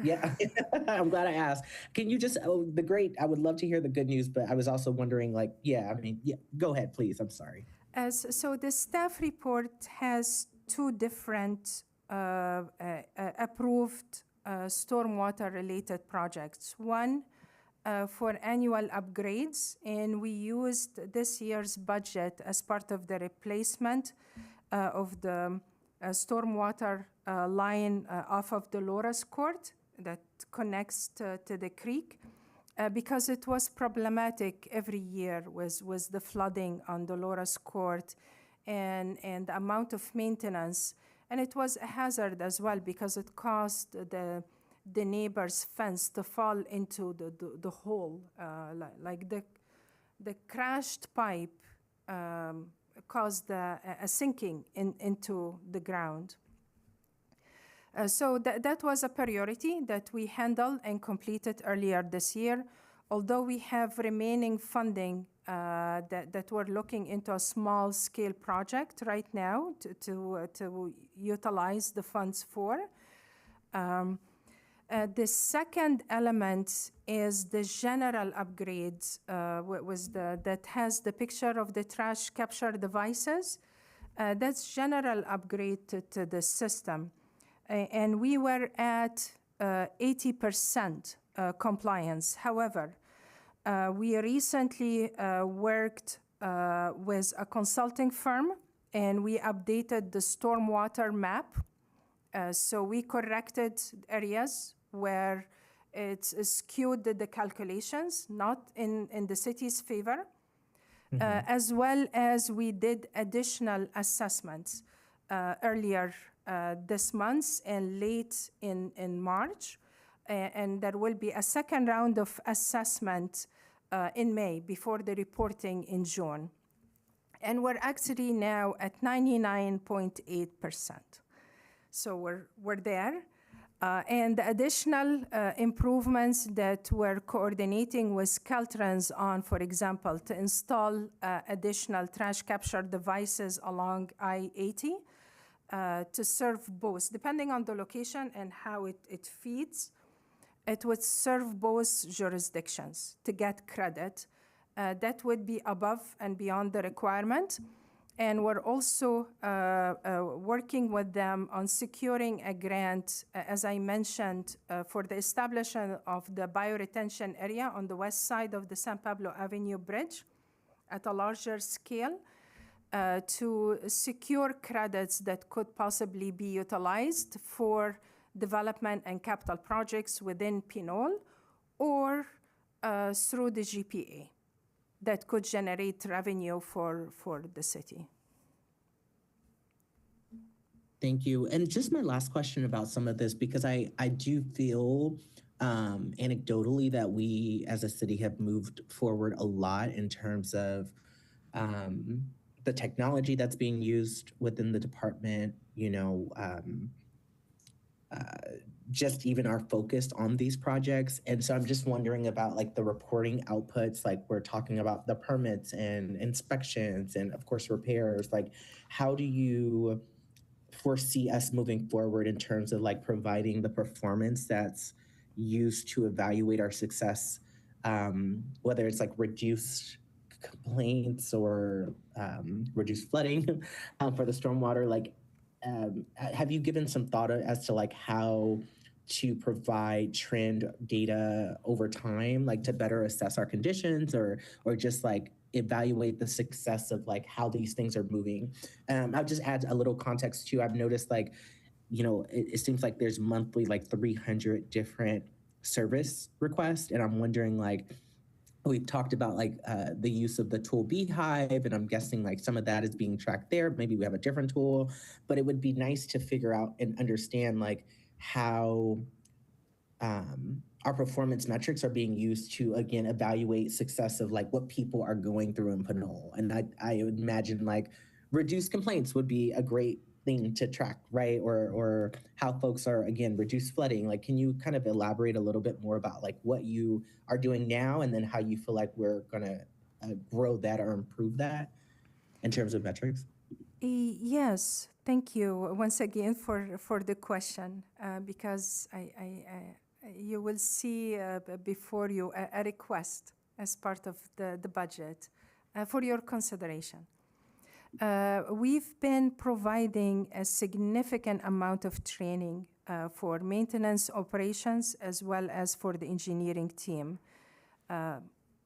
like tens of classes in relations to customer service, in relations to stormwater, in relations to safe practices, the various aspects of our operations as it relates to engineering as well as it relates to maintenance operations, to be up to date and to be effective in what we do and reduce the level of liability to the city. Recently, we were actually put on notice by the water boards to report more frequently, but with the conclusion and the completion of the assessment report that will be shared with them. I already shared the map, but I will be sharing the overall report later on this week. I think we will go back to the norm of reporting once a year. With that being said, we have a lot. Public Works is a service department that serves the various departments within the city and the community at large. It affects people's lives every single day. We work under various requirements depending on the function within the department. There are requirements under stormwater imposed by the water board. There are requirements in terms of wastewater. There are requirements under waste. So one of the considerations that we would like your review of as part of the budgeting would be a designated environmental compliance person to be able to assist with this reporting so that nothing would fall behind. We'll still go the extra mile with our existing staff and we'll do what we need to do to be able to meet all the requirements. But ideally, there should be the expertise in that area as part of the department. And also through the various tools. Right now, our management analyst collects all the requests from emails, from phone calls, and through the website into Beehive, which is still time-consuming for inserting all the requests that we receive. And her time could be utilized on other functions that would be more useful. But we are looking into a different software that's more adaptive, but on a citywide basis rather than just Public Works. So it's in the works. I'm not sure that it's going to materialize this year per se because of the cost involved, but it's being under review. Thank you. Okay, Councilmember Martinez-Rubin, please with your questions. Thank you. Thank you, Director El-Guindi. When I saw your staff report, I first thought of all the reporting and how you do it and all of the administrative work behind it, the meetings, the calls for proposals, the review of proposals, and all that lead time that you speak about, leading to actually being able to document where you are and the processes involved until we see implementation. So thank you for all that. 3 questions that I have in my notes. Some of them might seem a little trivial or tiny compared to everything that you have to attend to. They have been based on comments I've heard from people out in Pinole. And also related to what's described in your maintenance operations section, the maintenance operations section of your staff report. What percentage would you say, roughly, are staff-initiated maintenance items and those in response to problems that are reported via the app, the city app? There's a form that the public can use, and I'm wondering again where the stance of those relative to what you've reported. So that's one question, and then I'll go to the other 2. I don't have a precise percentage, but I would assume it's about 60-40. In the past, the team was just responding to requests. But currently, because we divided the city into 5 zones and we're taking a proactive approach in maintaining the zones, so we have been going above and beyond the requests that we receive in our work in Zone 1 that should be completed by the end of the fiscal year in terms of potholing, signage, pavement marking, repairs of lighting. So the improvements within Zone 1, these are the added proactive, staff-initiated improvements beyond the requests that we receive. And where is Zone 1? Um, Roughly, just like major streets or major sections it's in in Pinole? the southeasterly part of the city, and I'll be happy to email a copy. The map is posted on the city's website, but Thank I'll be happy to email a copy as well. Thank you. That's good enough, so public can know as well. The other are very more specific questions. Back to the installation of the ADA compliant prefabricated restrooms at Pinole Valley Park. Are the two restrooms, I see two units in the diagram that is part of your presentation, are they both all gender restrooms? No, actually, it's either male or female. Both of them could be utilized. Yeah, it's not one female and one male. It's either one can be used by either. Good. So they are all gender. They all Yes, The all signage will, gender. and the Sorry. signage will have that. Okay, thank you. Wanted to double check on that. Now, in your staff report, there's mention of gophers, tending to the damage that gophers do. I am wondering whether staff have noticed greater population of ground squirrels, and specifically near the water treatment plant, the south side of the water treatment plant. I have been told that there is an increasing or abundant number of ground squirrels there, and concern about that is the damage that they cause to the, given their habits, damage that could lead to wires, cables, and PVC conduit and other kinds of pipes that are underground. And as near as they may be to the water treatment plant, I don't know whether there might be some liability there or some damage there. Sure, we'll be happy to look into that. No one brought that to my attention in the past, but we'll look into it.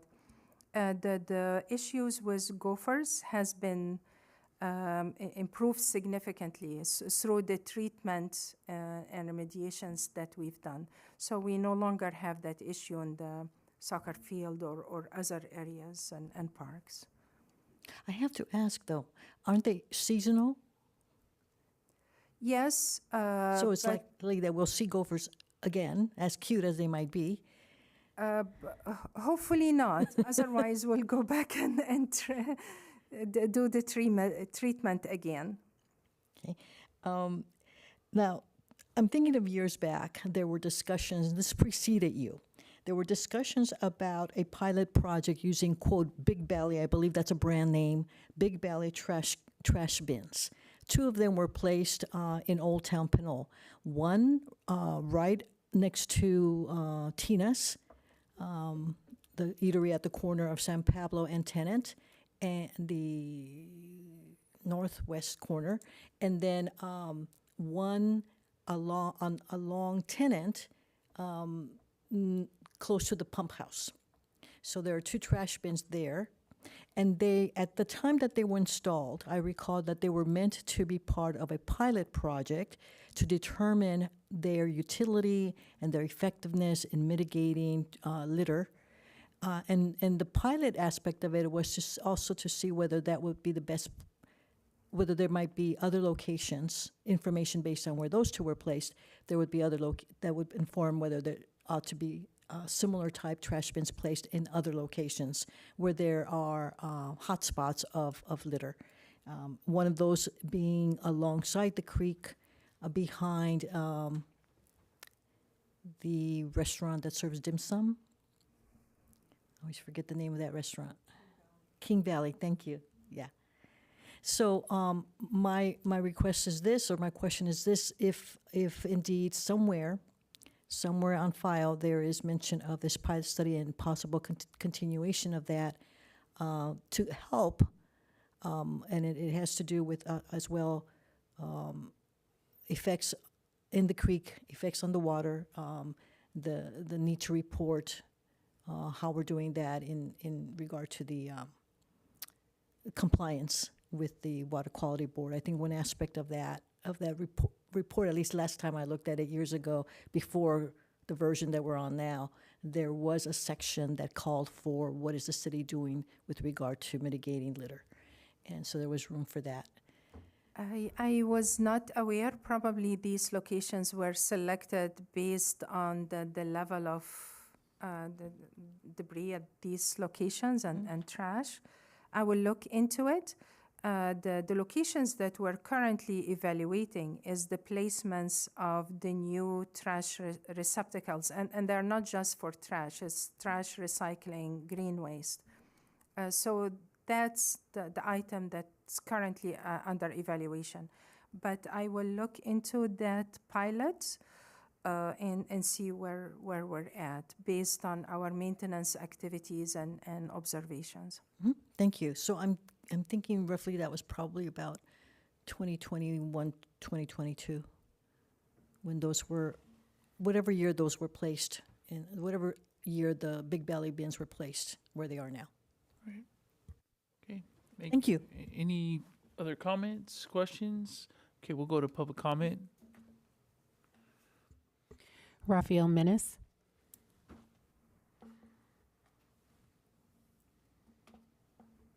Good evening again. So I've got a few comments and questions on this item. So on page number 228 of the agenda packet, it says the U system HVAC system only had 3 out of the 7 units replaced. I'm assuming because those were the 3 that actually had outright failed components. What condition are the other 4 remaining units in? Are they likely to fail in the near future? Were they evaluated during the process of replacing the first 3? Secondly, I notice also on page number 228 that there are improvements to the dog park, suggesting that the planning is underway to add dog play areas and upgrade the landscaping following a community meeting to be led by the Community Services Department. How will the community be informed about this meeting, and who is going to be invited to attend it? I expect you're going to receive questions from other members of the public about this topic in particular tonight. And then on page number 230, also to a lesser extent, page 229, with the storm drain master plan, it says that it's not done yet. The modeling work is near done, but it's scheduled for completion and city council consideration in October of 26. So given that, how do we know that we're 99.6% compliance if we don't actually have a completed master plan yet? Is it possible there could be areas we just don't know about right now? Or is it just we basically are done, but it gets to the formalized stage with regards to the council's understanding in October?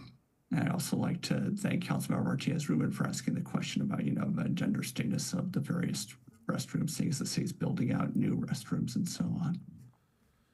And that's all my comments on this particular item. Thank you. Thank you. May I respond?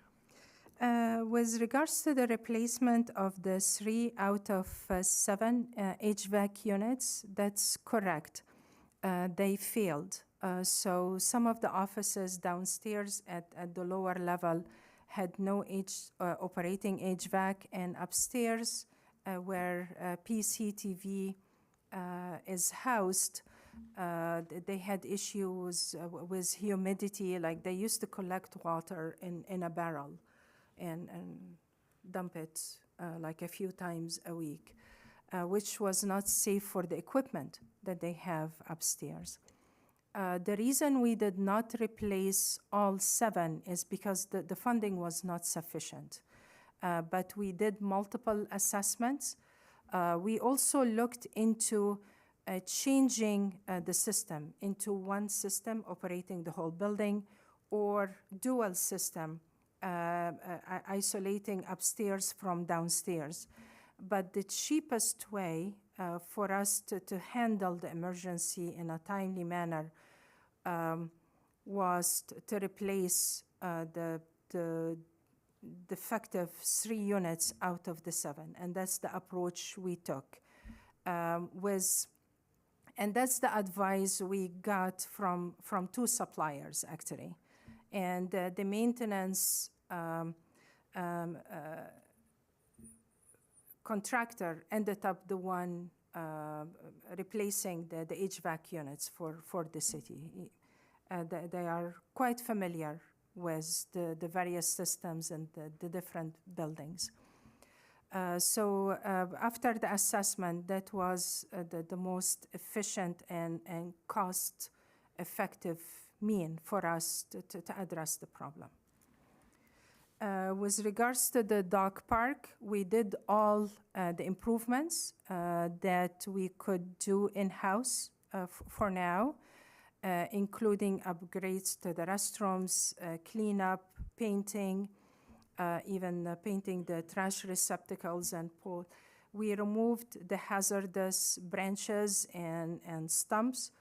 We're planning to add furniture and add grassed areas.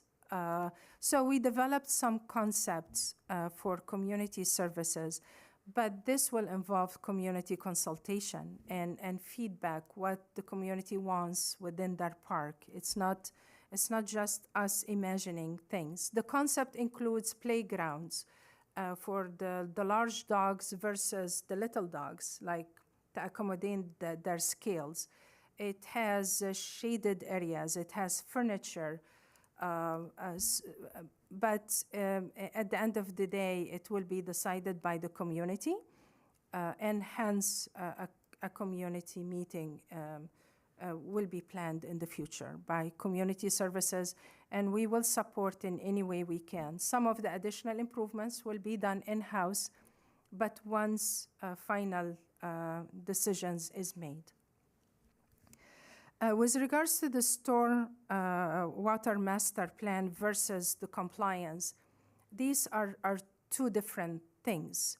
The master plan is being prepared for the overall system to analyze capacity of the different lines and what needs to be replaced, as well as in some areas the condition, but not throughout, the condition of the various access points and pipes. So that's the stormwater master plan. And the reason we came before council and asked for additional time and budget is because the initial evaluation identified additional locations that were not taken into account initially, and that it would have been the best time for us to evaluate it once and for all. So the difference in cost was worth it to do the modeling work for the overall city and not miss areas within the system. And also because we changed the land uses. Initially, it was based on existing land uses, but we changed the assumptions to accommodate projections. Forecasted land uses and associated usage that would impact the system. So the modeling work was expanded to be able to develop the master plan. But that's an effort separate from the project that we currently pursuing, whether installation of trash capture devices at specific locations, sweeping, as I mentioned, revisions to the map, that's separate under the compliance. Okay. Thank you. Thank you for that explanation. Do we have any other public comment? Yes, we have Anthony Vosbrink. Okay, go ahead, speaker.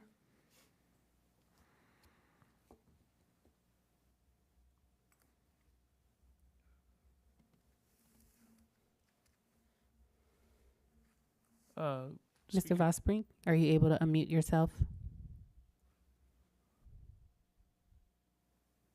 Can you hear me? Yes, go ahead. Yes. I just wanted to comment that there's a pretty detailed presentation there, and I guess that was good. And I have to bring up a few things that the director may or may not be aware of, that when they went into the dog park to do some of those touch-up repairs as needed, I don't think they redid or painted the floors or give the refresh look to the interior bathrooms behind the ballpark, the baseball diamond there by the kids' playground. The place it smells, the paint's peeling off the floors, and some toilet seats are missing there, as well as in the dog park bathroom. Both toilet seats are still missing off of there, and it's really inconvenient. But I guess some ladies don't mind, not having to sit down, or anybody for that matter, on the cold stainless steel toilet bowl. That's not any kind of an upgrade there, and should be addressed. No one's going back to check the quality of work, and that starts with Mr. Joe Bingham and whoever he reports to, obviously, and down the line. Right now, the water fountains are in disrepair there at the dog park. No one decided to check the water fountain. It's all dirty with mud, and it doesn't even work. And other water fountains are in disrepair, not working behind the tennis court. The only one I may mention over in that whole area, since they closed down the bathrooms. No mention was made about trying to reopen the bathrooms because the city council can't get on the same page with the Director Andrea Dwyer with regard to those two outdoor bathrooms that they got a reprieve on because they're having to redo the library, I guess. Mr. Vosbrink, you have 45 seconds.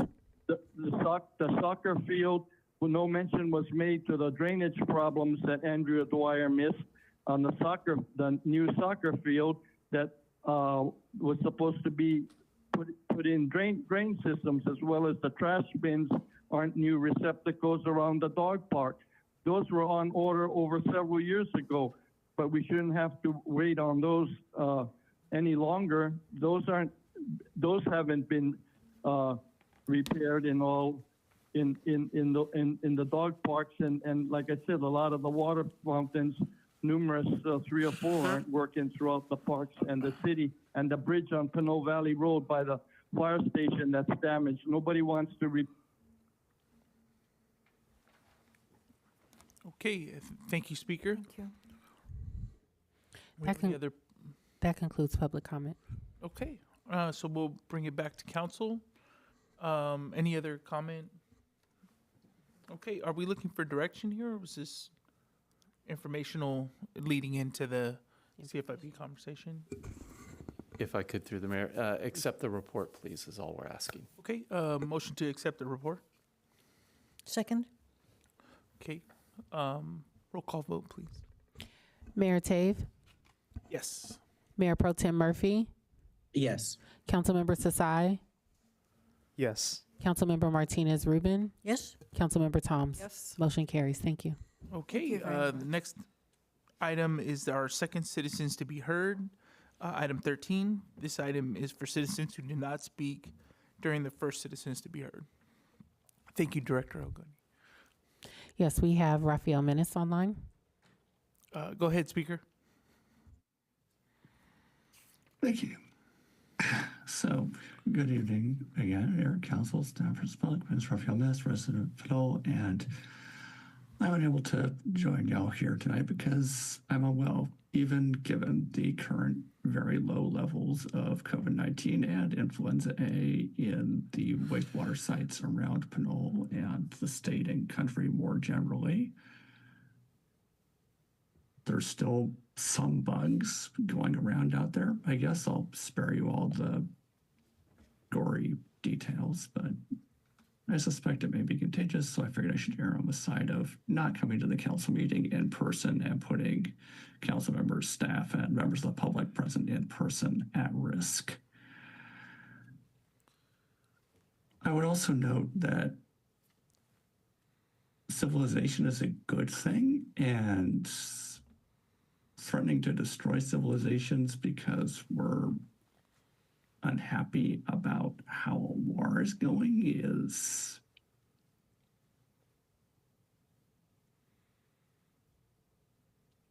at the very least unworthy of what America should be, if not a war crime in its own right, making threats to, destroy civilian infrastructure en masse and bomb a country back to the Stone Age. I mean, imagine if some foreign president say those exact same things about the city of Pinole. The city of Pinole is terrible. They're not doing what we want. So we're going to bomb their bridges. We're going to bomb their wastewater treatment plant. We're going to bomb them back into the Stone Age. How would you feel about the leader that called for that destruction, whether or not they actually carried through on it? How would you feel about the government that didn't restrain that leader from making this statement in the first place or from implementing it? Now, fortunately, at the time I'm making this statement, it appears that we're going to try and have a truce for 2 weeks. We'll see whether Israel agrees to that in Lebanon or not, but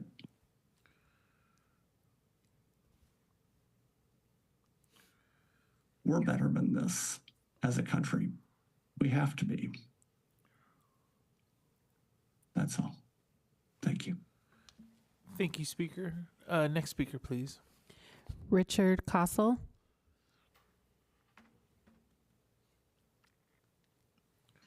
I thought that we limited our comments to the particular subject at hand. Thank you.